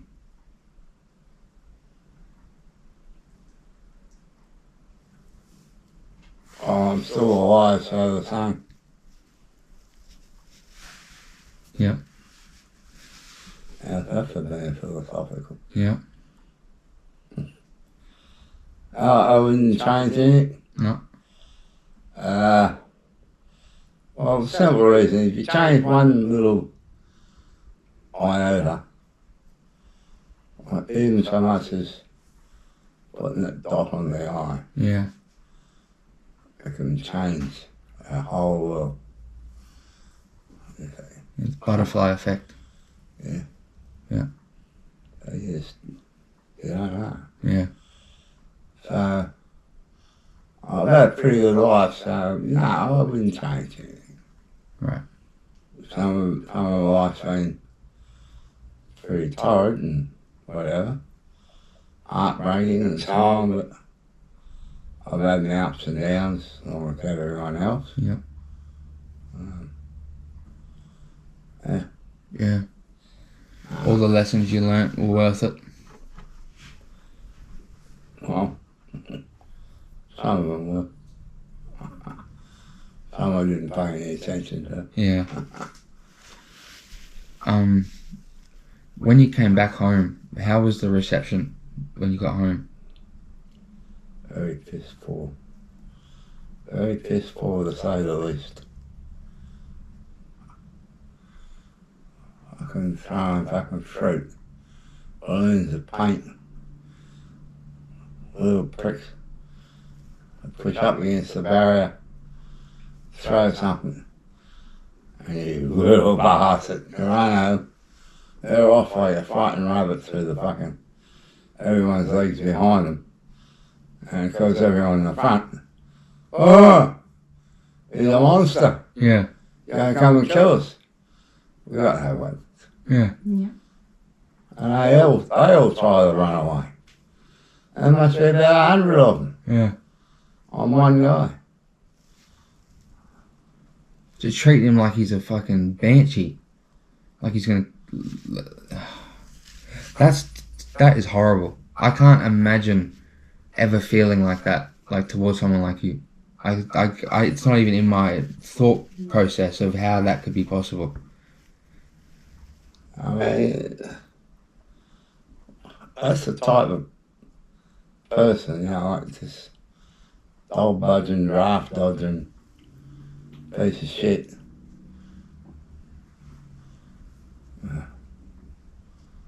Probably had his call-up papers. He's not a uni student or anything. Yeah. But he just goes out there because he's got nothing else to do. Yeah. Just bored. Absolutely disgusting. Anything you guys did, it wasn't like you set out to do the things you guys did. You were told to do these things. Like, I don't understand how people blame people like you for what the government controls. You know what I mean? It's their plan. You're just the foot soldier. You're just the cogs in the wheel. They're the controllers of the whole clock. Well, you got to remember that some people doing found guilty of war crimes use that for their defence. Yeah. I'm only just doing as I was told. Yeah. So it's a two-way street. But if they had said, no, you do it, I don't want to be caught for a war crime on that, you end up dead as well. Yeah. The Nazis and Japs are quite happy to do anything like that. Yeah. And that kind of stuff gets brushed under the rug. Even the Russians are doing it. Exactly. And everybody in, I'm off. Yeah. They raped and pillaged Germany. Well, They kind of did it to them, but not as bad, I don't think. Germany was just as bad. What was that? For raping and stuff? Mm. Right, okay. Very bad. I remember hearing about, you ever heard about the rape of Nanking?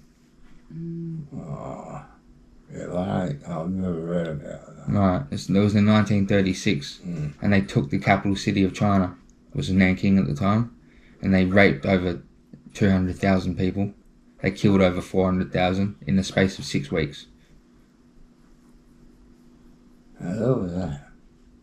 Japan. Yeah. I watched that documentary on And you hardly hear about stuff like that.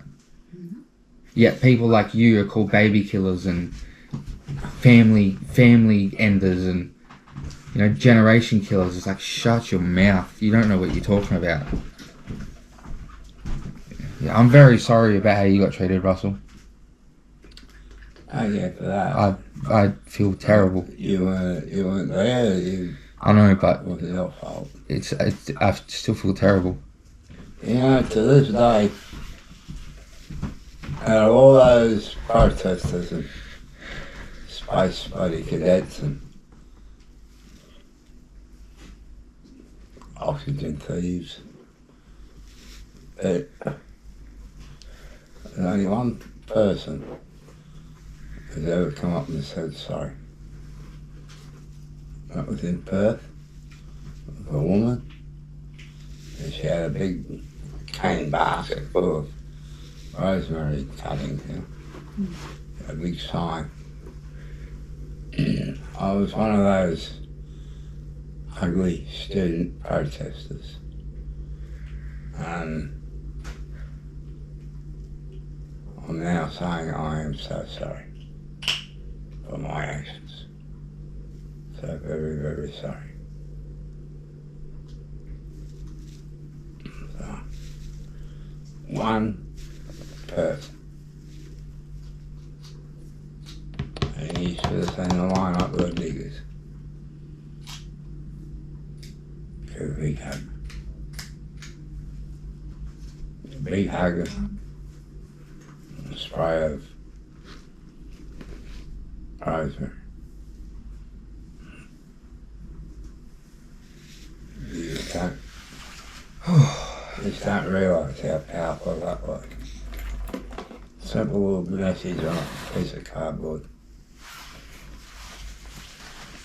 And a gift of a piece of rosemary.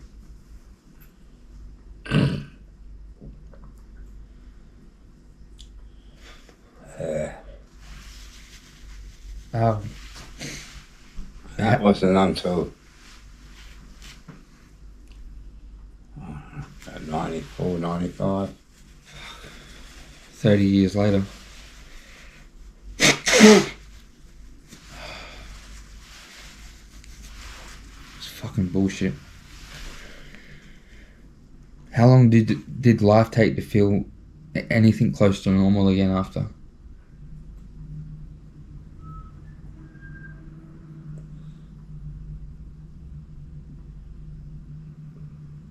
It's not as if it really did. Because my life as I knew before Vietnam had completely changed, vanished. Every last skerrick of it. Apart from the drinking, which there was seemed to be more and more of. And I was definitely not right. I used to think about things and do things and say things that really had no purpose in life whatsoever. But there it was. Yeah. Really, to this day, I cannot think of any reason why. You know, sure, things changed in Vietnam, like lost some pretty close mates and whatever.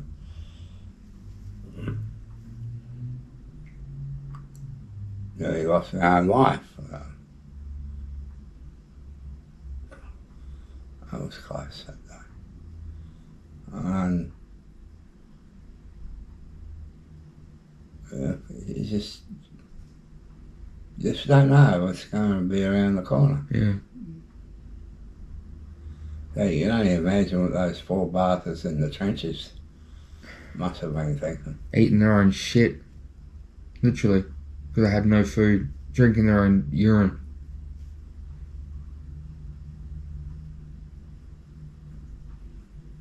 Yeah. It's terrible. What did you do with your life directly after Vietnam? Like, did you have any plans of what you wanted to do, or did you stay in the military for a bit? I stayed in the Navy until 84, completed 20 years. Yep. That was the mindset I had. I wasn't going to change that. Mm. I just had to plod along and do the best I could with what I had. Mm-hmm. Yeah. So after, did you just do like what you were doing in Vietnam, just fixing stuff and working on helicopters and stuff like that? Yeah. And that's a trade, like you said last time. You were going there, you learnt to trade, and you were living at sea. Your two dreams. And you got the trade then. You got your. Did you get your pilot wings in Vietnam? No, not pilot wings. Right. Yeah, door gunner's wings. Yeah. Okay. But I did manage to fly, learn to fly. Yeah. In Vietnam itself. Yeah. I never flew in another military aircraft. Not really taking control of it. I tell a lie there, sorry. I flew an old Dakota up from now to Perth. It was the one the Queen did her inaugural tour of Australia Right. back in 53 or whatever it was. Yeah. You know, she's the only woman in the world, the only person in the world.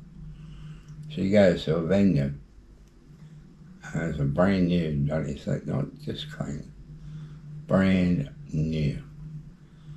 And she's got a, I don't know, a lady in waiting or a footman or someone who goes in there and breaks the seal and takes the wrapper off the lid. And she can see.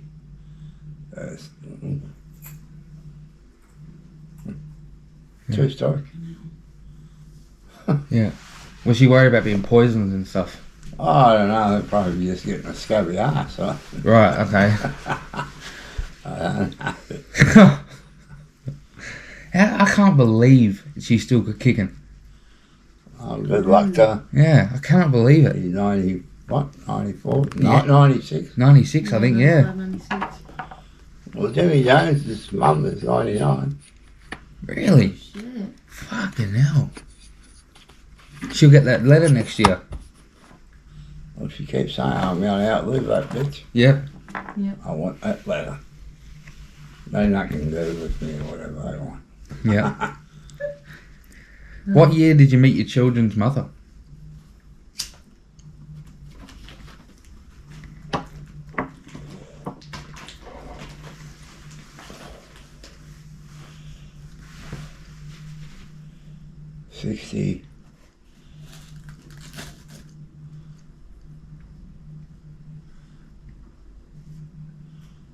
I'm not sure.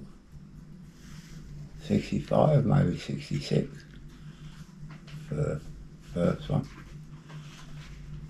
So you were together with her when you went to Vietnam? Oh, okay. We're married. Oh my God, I didn't know that. So that was in the back of your mind too all the time. I need to get home to my family. I tried to push the family out of it. Yeah, okay. Just not think about it. But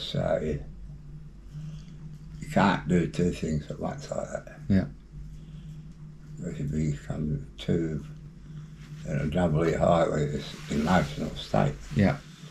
And it's got to be one or the other. Yeah. If you manage that particular incident, that's good. Not that you know it's going to be a incident. Anyhow, things turned out different. Wheels had fallen off that. And 70,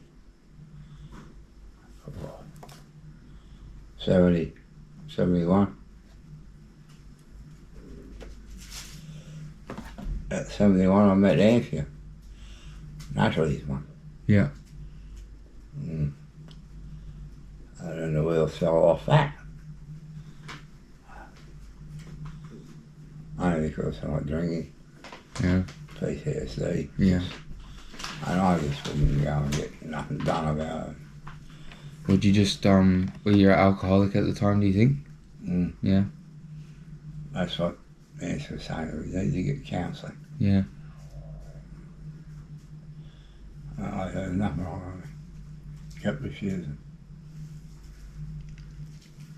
I mean, really, was it only until recently, or like last 5 or 7 years, you started really trying to tackle it, didn't you? Last 3 years. Yeah. For 3.5 years. Yeah. And then, well, my wheels started to fall off. Yeah. Yeah, because the last time we came and had a drink with you, it was before we went to Melbourne, Yeah. and you were very distant at the time, and we could tell that like you were going through some stuff, and that was at that time when you first started trying to like unravel it, and we could it was on you. Like I could say something to you, and you'd just be like, "What?" You were just not even in the room. Even before we moved down to Perth, I noticed that a little bit. Yeah, but that's what it was. It was Yeah. you working through the PTSD, and I knew that. I knew that from the start. Yeah. Did you know you were sick for a long time, and just didn't tell anybody? With cancer, no. Yeah. No. No, there was a surprise to you as well. Yeah. Okay. I just didn't know if you knew you were sick or something. You know. Not until Christmas type of thing. Yeah. So,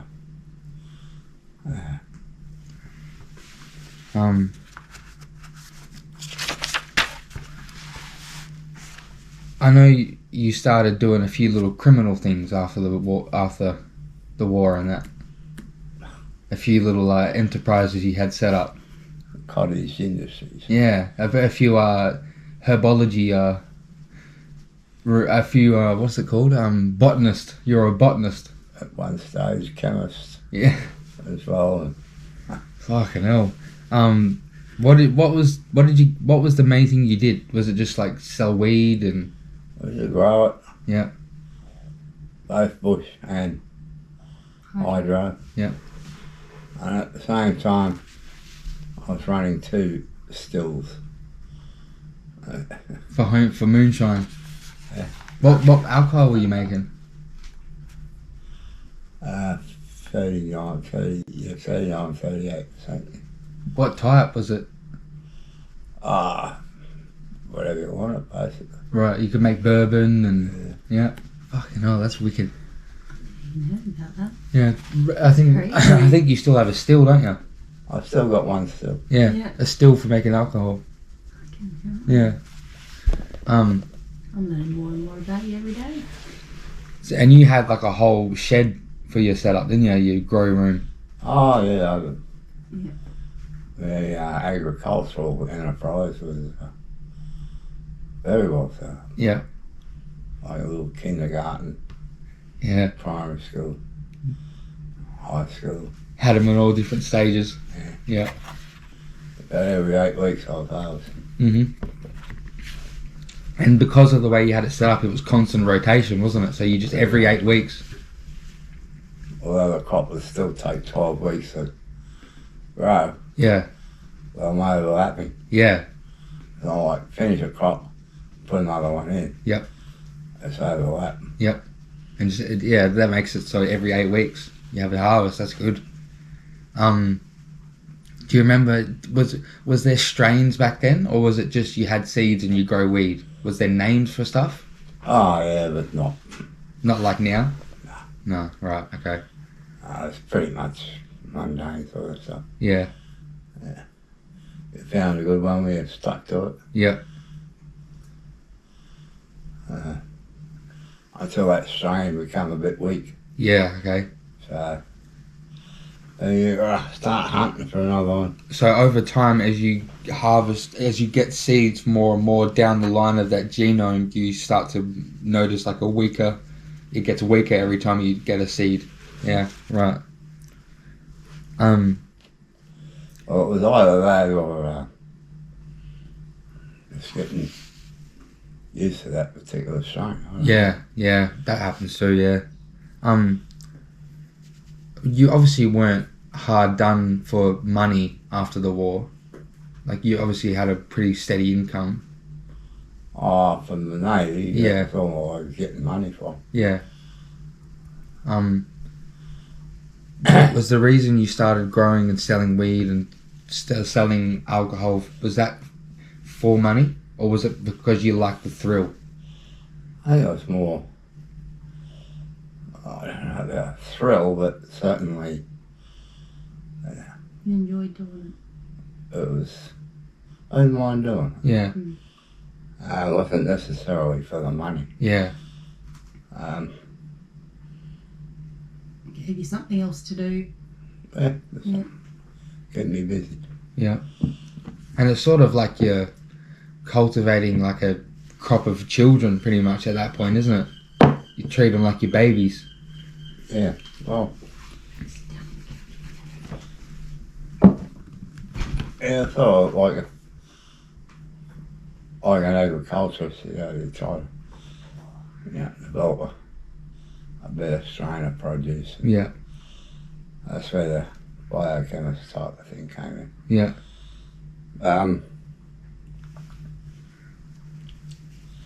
Yeah, it was like nurturing children, I suppose. Yeah. Yeah, all those days now, they're long, long gone. Yeah. I'm not running this, I've been running this still now for about 11 years, 10.5 years. Yeah. At the most, at the least. Yeah. I mean, easy 10.5 years. Yeah.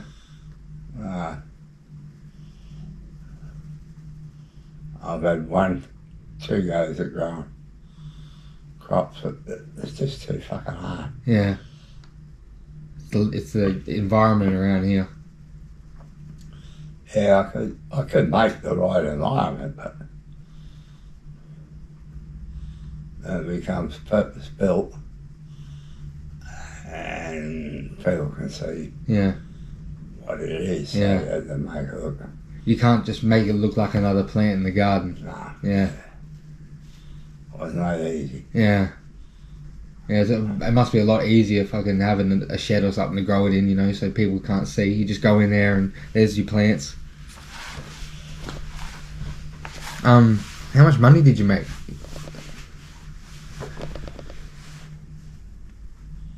Not that much. Not that much.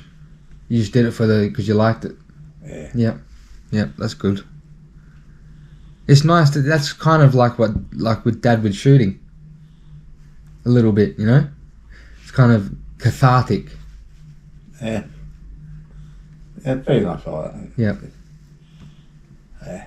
Yeah, it gives you a sense of like calm. Yeah, it was keeping me busy, you see. Yeah. Yeah, keeping your mind on something else instead of your past. Did you have any close calls with the police? No. No? You were always real careful? A couple of them were my customers. What happened? A couple of them were my customers. Oh, really? Yeah. Oh, fuck. One moonshine and some pot. That must still go on. Has to be some cops out there that still party. Oh, yeah. Definitely. Did that aspect of your life affect your relationship with your family? Or was that just a separate thing you kept away from them? Oh, it wasn't no family involved at all. Right, okay. I meant like maybe if kids come over or... No, I didn't do it until after. Yep. Yeah. Right. When Nancy and I separated, well, there was nothing going on. Yeah, that's when you did it. That's when I started. Right, okay. And she moved back to New South Wales? Natalie did. Yeah. Nancy moved back to South Australia. Right, yeah, okay. Yep. And she took Natalie with her.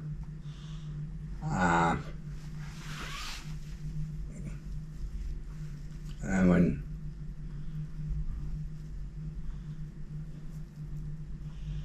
Natalie turned 21. After that, she started running around, like, checking out whatever fucking a suitable beau for her. Yeah. Finally got herself married, didn't have any children, and things went all that flash, but they got thrown in the bin, and she ran into a guy on Facebook or internet or something. He was from Dubbo, New South Wales, Yep. and he was in Newcastle. So they got together and naturally conceived Stephanie. Yep. And that's the one that was wearing your medals. Yeah. Yep. That picture was incredible. You'll have to send me that at some point so I can put that picture in this video Oh, yeah. and flash it up. He was immensely proud of it. Yeah. And I bet it makes you immensely proud too. I did. Yeah. I cried, in actual fact. Yeah. Mm. I nearly cried when I saw that photo. I remember. Amazing. Have you stayed mates with any of the men you were served with? Like to now? Yeah. Yeah? From Vietnam itself. Yeah. I don't get to see him or talk to him that much, but they're still alive. And there's only about two. Yeah. One's in Perth.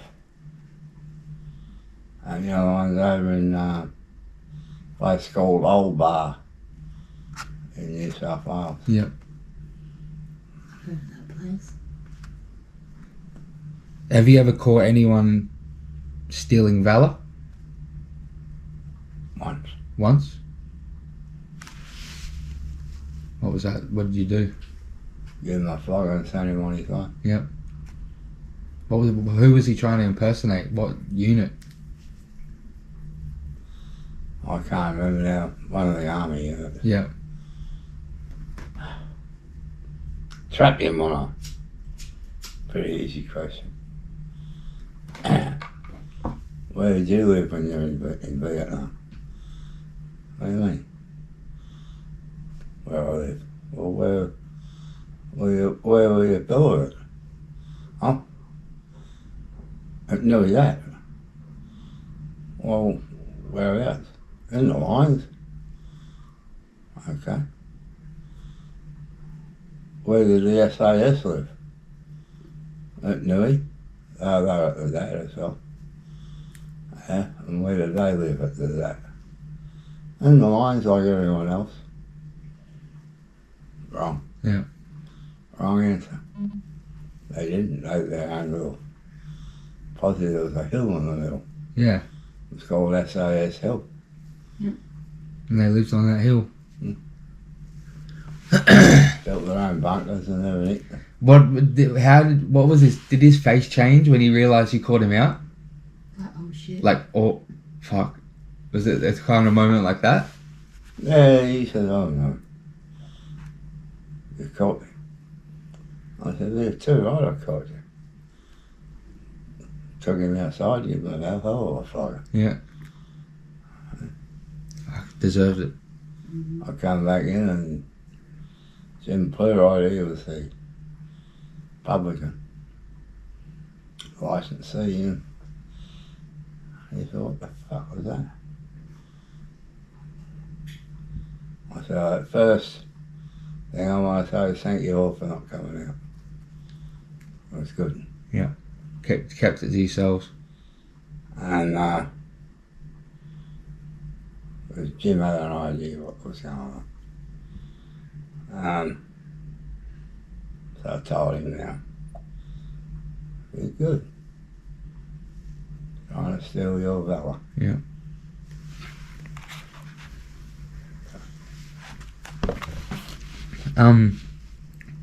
Obviously you lost a lot of respect for the government after the war. A lot of respect. Didn't have any. Yeah. Well, any you had any you ever had was just lost. Gone. Yeah. There's no sustainability about it at all. It's just you pieces of shit. Yeah. Exactly. Did the government ever take your PTSD serious or anyone's until recently? No.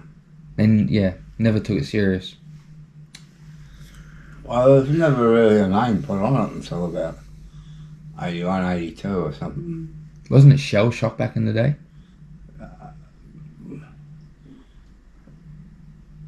World War One, I think it was shell shock. And World War Two, it was battle fatigue. Yes. That's it. And then after that, it was battle fatigue all the time. Yeah. Fuck. I can't believe it took people this long to realise how bad PTSD is. And how And serious- they went to space and they didn't know what PTSD was. And finally got a grip on it. And what the years. And I use searchlight and works. Yeah. In your opinion, is there any way to help veterans and suicide rates, or does war just do that and it's unfixable?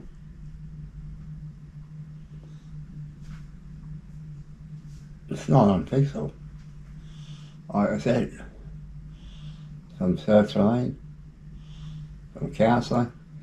Searching, counselling. Give whatever aids that the subject might be needing. Yeah. Just make their life a little bit better. Yeah. Yeah, Just more help would help. but it's not happening very much, is it? No. We need more help for the veterans and people like you.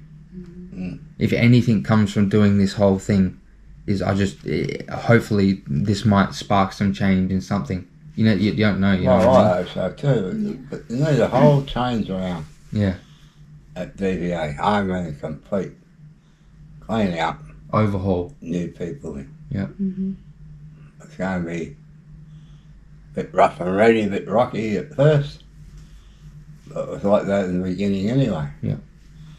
So, but they never bothered to try and change anything. 3 years ago or whatever it was, Sue Cousins, she gets in, she says, I'll give you 12 months, I'll have it changed around. If I haven't got it changed around in 12 months, you can have my job. Yeah. 3 years ago. Yeah. No change. No change. Nothing changed. Empty promises. Mm-hmm. Do you think Agent Orange caused you cancer? Without a doubt. It's got a link. Mm-hmm. That's already been proven.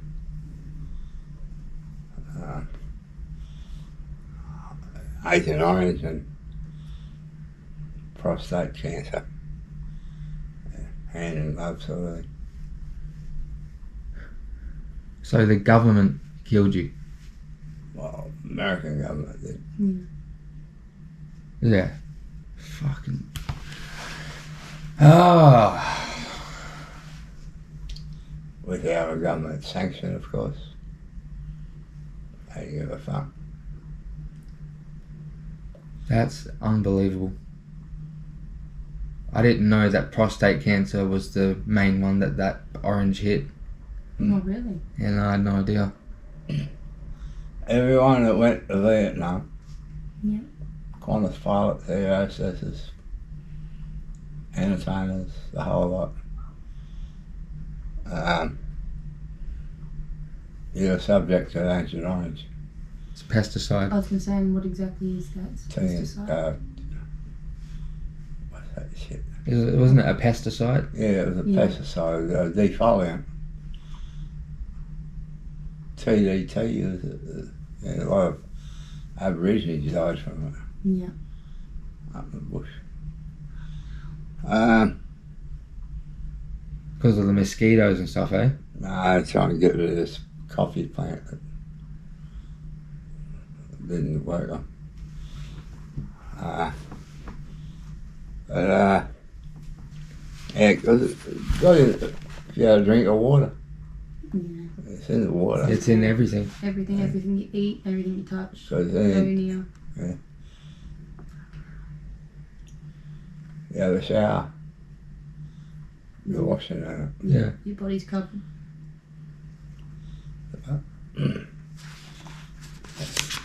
It's terrible. At Christmas time, obviously, you found out everything. How did you feel hearing what you had?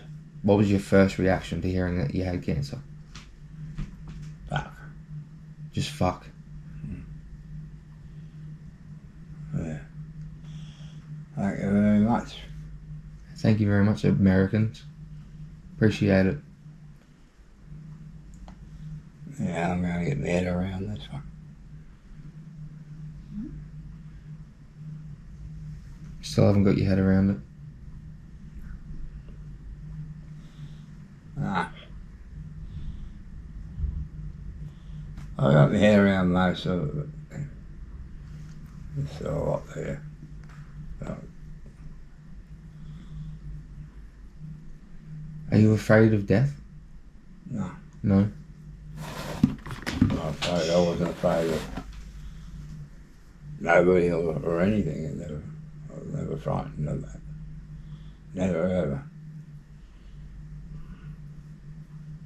So I'm going to pick 5 blokes or a brawl. Yeah. Still hasn't changed now then? Your mindset is just, no, fuck it. Whatever happens, happens. It's going to happen anyway. Yeah, can't change, can't stop the future happening. Do you think there's an afterlife? I don't know. There's a lot of people in this world that think there is. Yeah. Like that time you saw your mate come in your room. That's right, I remember. That was only, it was still in passing.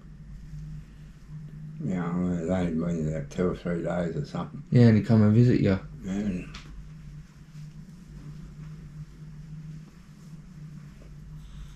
waved his fucking hand.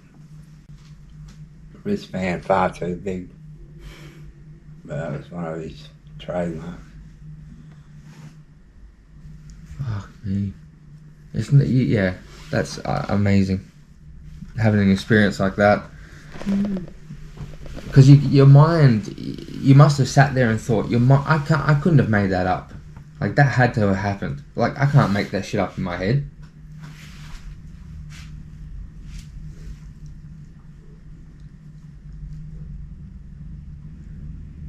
Do you think you would go to heaven? If we're believing in the classical terms of heaven, hell, Bible shit. Well, I do believe. Yeah. Bible says that you are, even at your last moment, you'll not be thought any less of. Yeah. Than if you'd been a staunch Christian all your life. Yeah. The thing is, not a lot of people get the chance, the last minute, to say I believe. Well, I'm not saying I believe now, but I always had a strong, well, don't know about belief, but certainly some very strong thoughts to back it up. Yeah.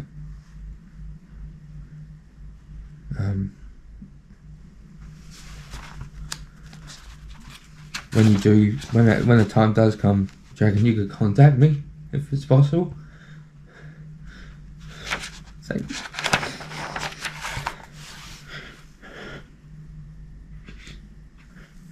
Did you enjoy your life? Did you enjoy your life? Have I? Yeah. Looking back on it all, I've had quite a bit to do. I'd like to say I've done it well. Whether I have or not, it's not for me to judge.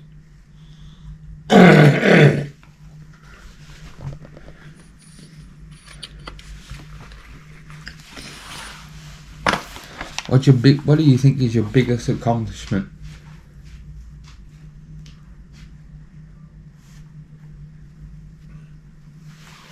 That's our gym boys.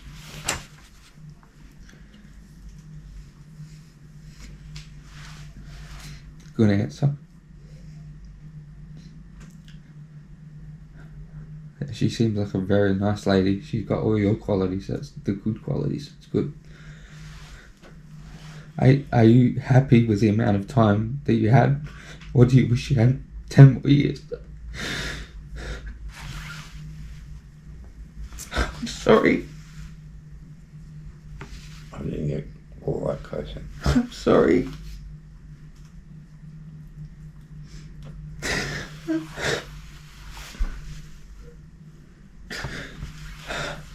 Are you happy with the amount of time that you've had, or do you wish you had 10 more years?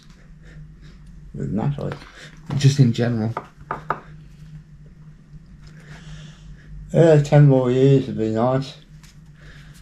I'll get me OBE. Over bloody 80. Not all of the British Empire.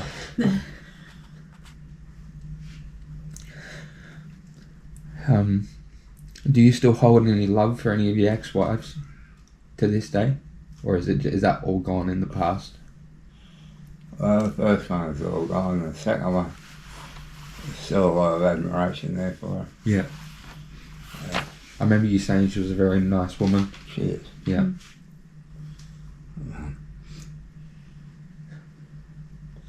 Just getting back on that previous question. Yeah, another 10 years it could be very good. Yeah. I'll get to see Stephanie turn 21. Well, she's 11 now.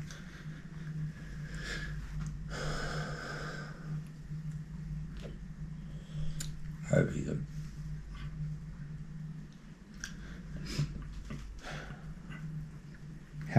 Does she know? Stephanie? Does she know that you're sick? How did she take it? very strong. Strong-willed young lady. Yeah, very much so. That's great.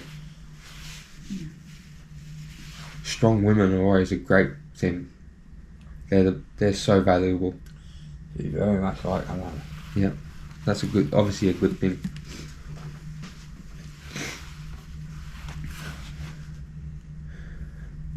Do you have it? What are your plans for when it's your time? What do you want to do?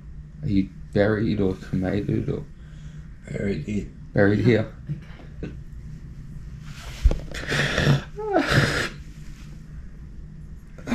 I'm so glad. Yeah, they're buried here. War cemetery section down here. Combination of black and white. Yeah. And you know me, I don't give a fuck what colour they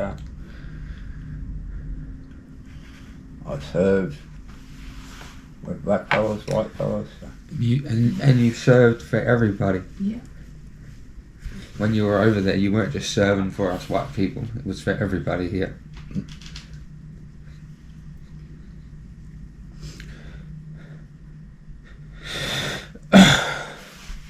Do you understand how respected you are? Like you are a wonderful man.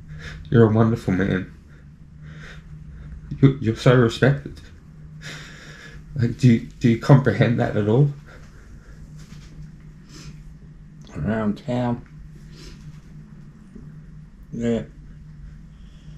I comprehend it, and in a way, I don't know if I really deserve it, but You do. You do.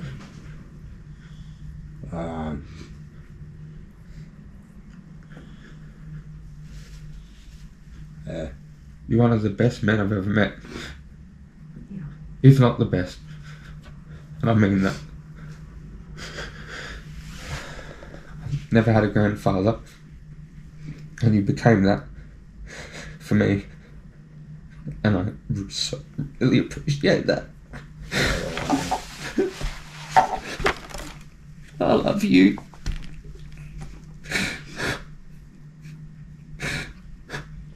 I think that goes without saying. Otherwise you wouldn't be sitting here. Thank you for everything. You don't understand. So many bad things happened in my life while I was knowing you. And you helped me through everything. And I appreciate that so much. When Mum got bashed, when I got dumped, everything, you were there, and I came here and you just talked to me for hours. And I appreciate it so much.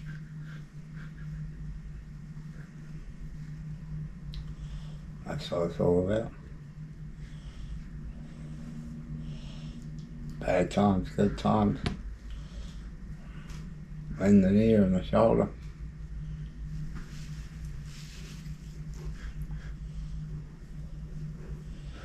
That time I was sitting on the doorstep to the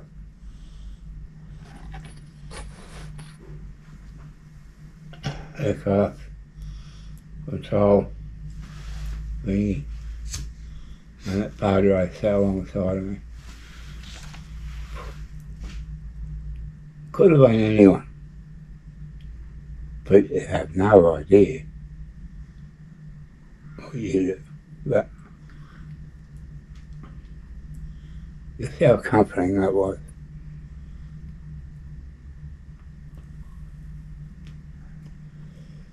It was a huge moment. Yeah. I don't know how many times I came here just so angry or sad or whatever, and within a few hours we had talked about it and we're laughing again. Same sort of thing. So I understand. Cheap psychiatric help.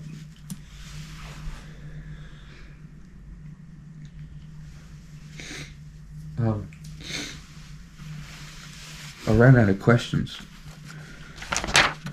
I had 10 pages and we went through them all.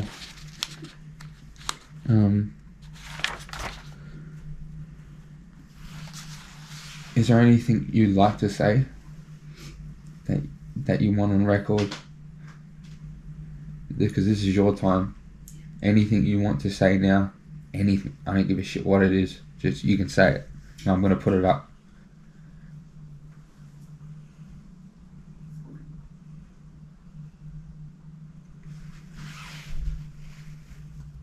Thank you to all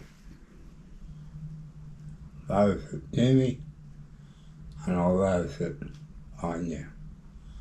But most of all, I'd like to say thank you to those who love me.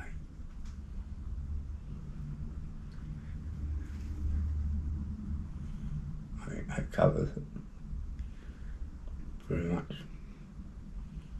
A lot of people love you, Russ.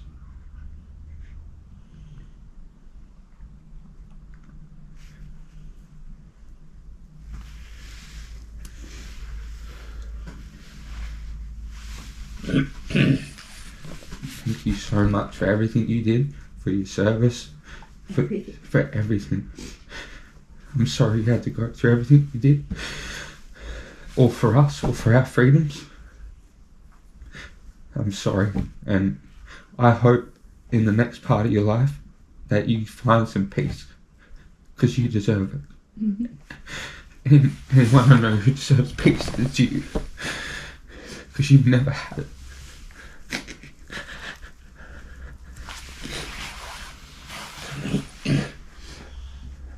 So thank you, everybody. Thank you. Thank you so much. Thank you. My pleasure. I think.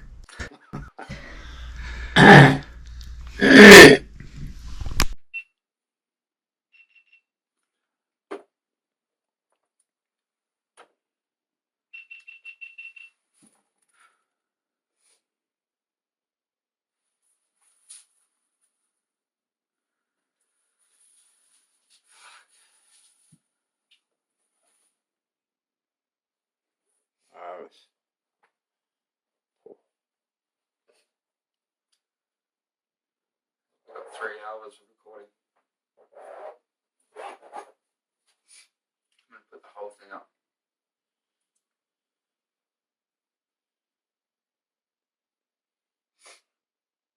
That way Natalie and Stephanie and everybody can watch it.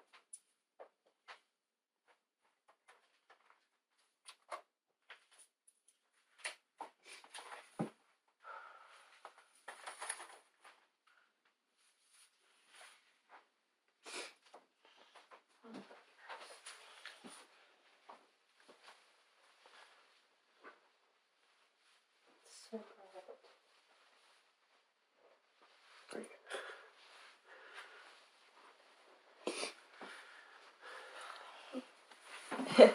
One thing I've been missing you say, what's the chips for those hips? Oh.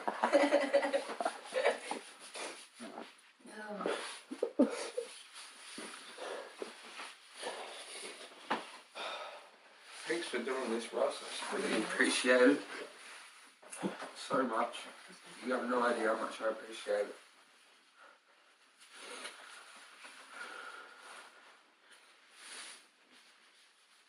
Or even how much everyone will appreciate I was it. fucking...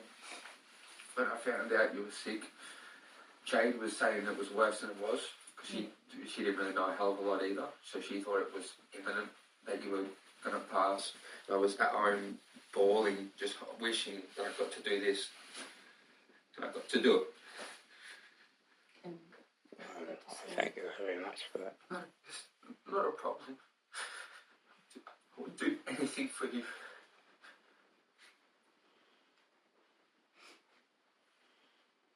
I just wanted to, I didn't want your story lost. And to not be heard. To not be heard. It burned my heart thinking that it was just going to disappear. I couldn't have that. Or we came up and it was, you know, Weren't able to do it, you know. But we did it.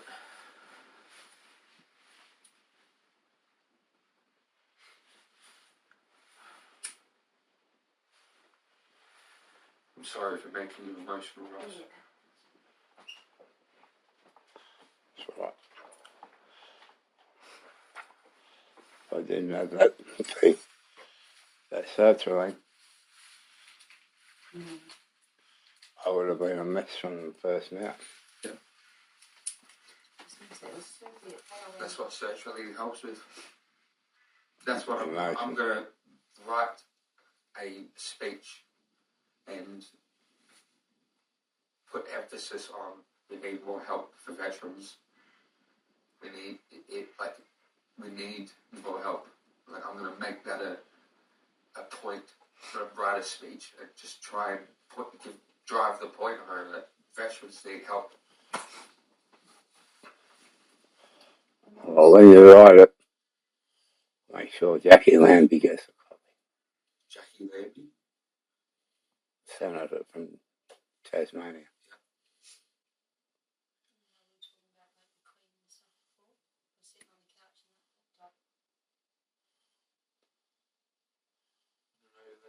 No, it spun me out because obviously we're talking about it. Oh yeah, the phones pick up your speech now. And they send you ads for stuff that you talk about. Like an arsehole. Yeah.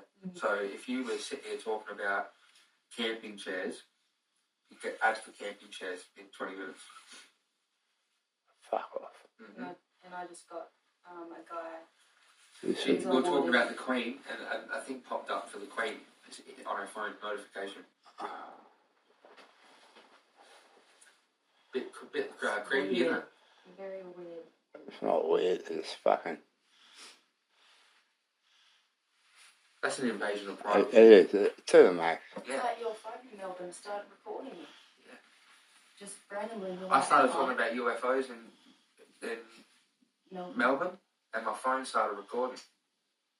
Out of nowhere. It was sitting there like that. And as I said UFO, it started recording. Big brother. Yeah. Yeah, that's a really bad thing they're doing where they push ads towards you, like hearing your speech. That's not very bad. It's most disrespectful. Yeah.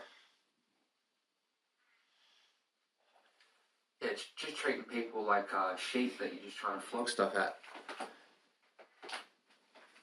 Unbelievable. Yeah, spend more money. Float the economy.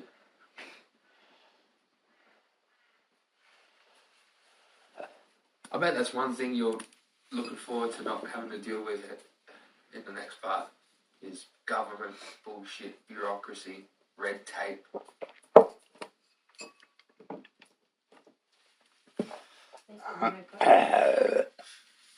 That's entrance stage left.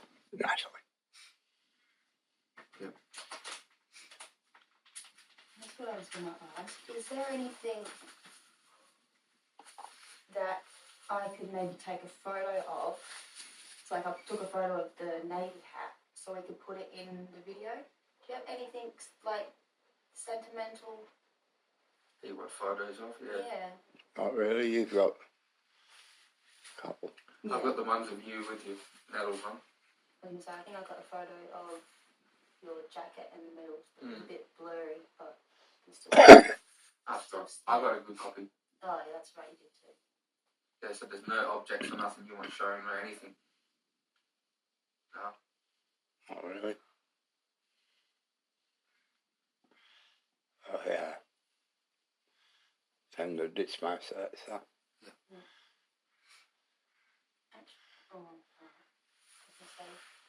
Would you put the hat on and I could take a photo of you in the hat?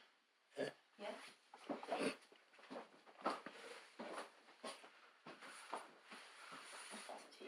Pop it on there.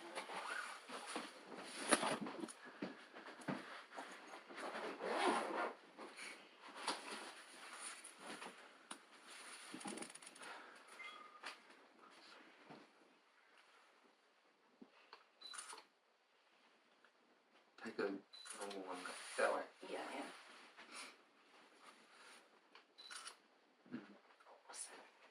Oh, just in time too, the baby was about to die. Thank you, Russ. Appreciate that. No worries.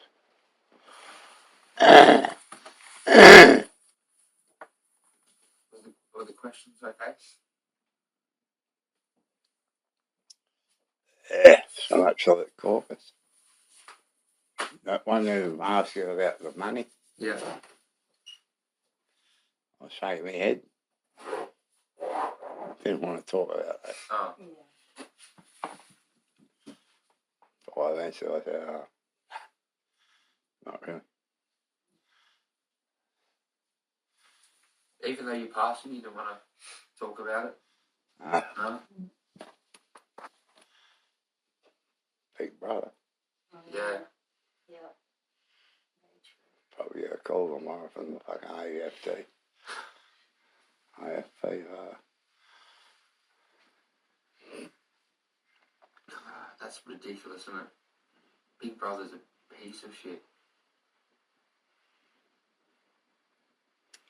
although this day and age I can understand why. But geez, leave the good guys on.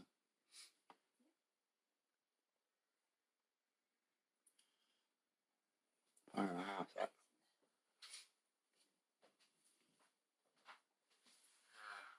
Ridiculous.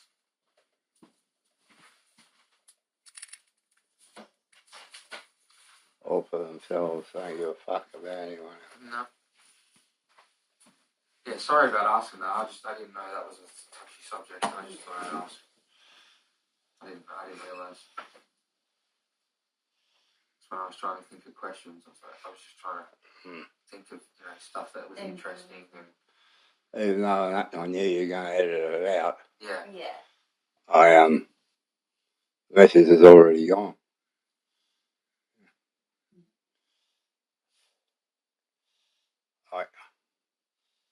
I got the phone, it's got Google on it. Yeah. I can be switched off, mate. I still hear you. Yeah.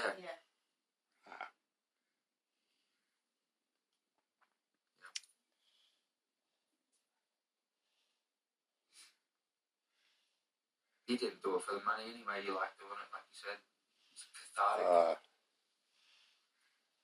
Very relaxing. Just watching stuff grow and you're the reason for it growing, you know? Not so much that was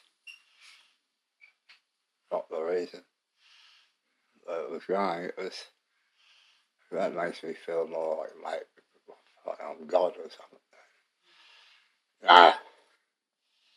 It was more something academic to do. Yeah. Something you had to learn? Nah.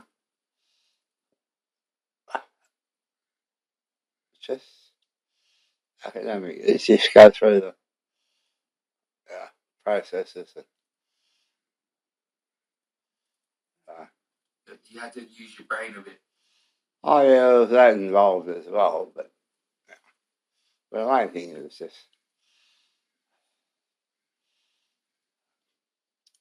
kill time trying to do something. Yeah. Sit around and drink. Sit around, drink piss and smoke pot. Yeah. Yeah. Become a bit more industrious. Very much so. Yeah. Although not the way the government likes.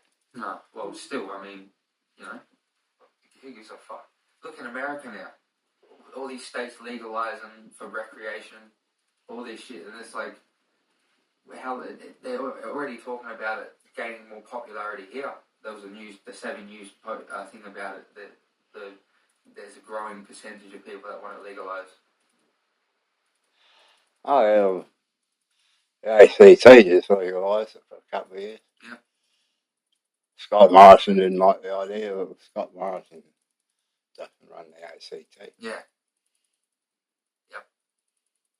Yeah, because they got the premier, they decide. Yeah. Yeah, exactly. Is Albert? Do you like Albanese? Is he good or no? Don't like him. You don't like him? He's not his own man.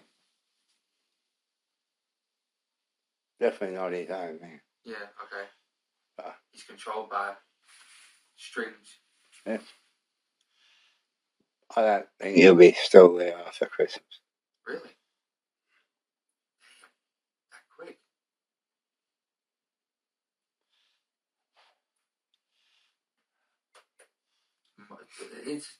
It's unbelievable that those two were the best candidates we had. Like, those two are the best men in Australia. Okay. Right.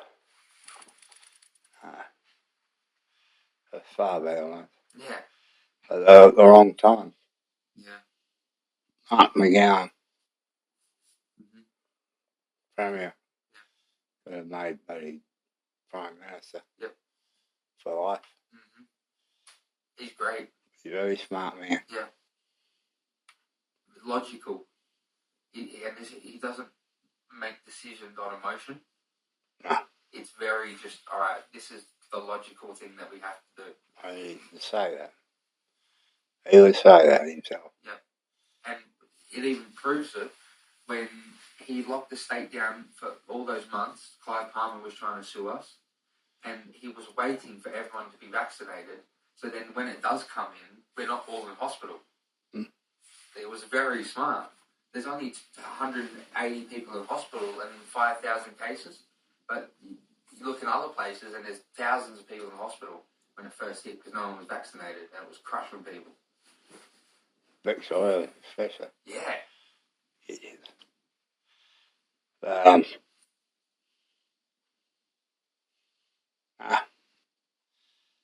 It was fucked.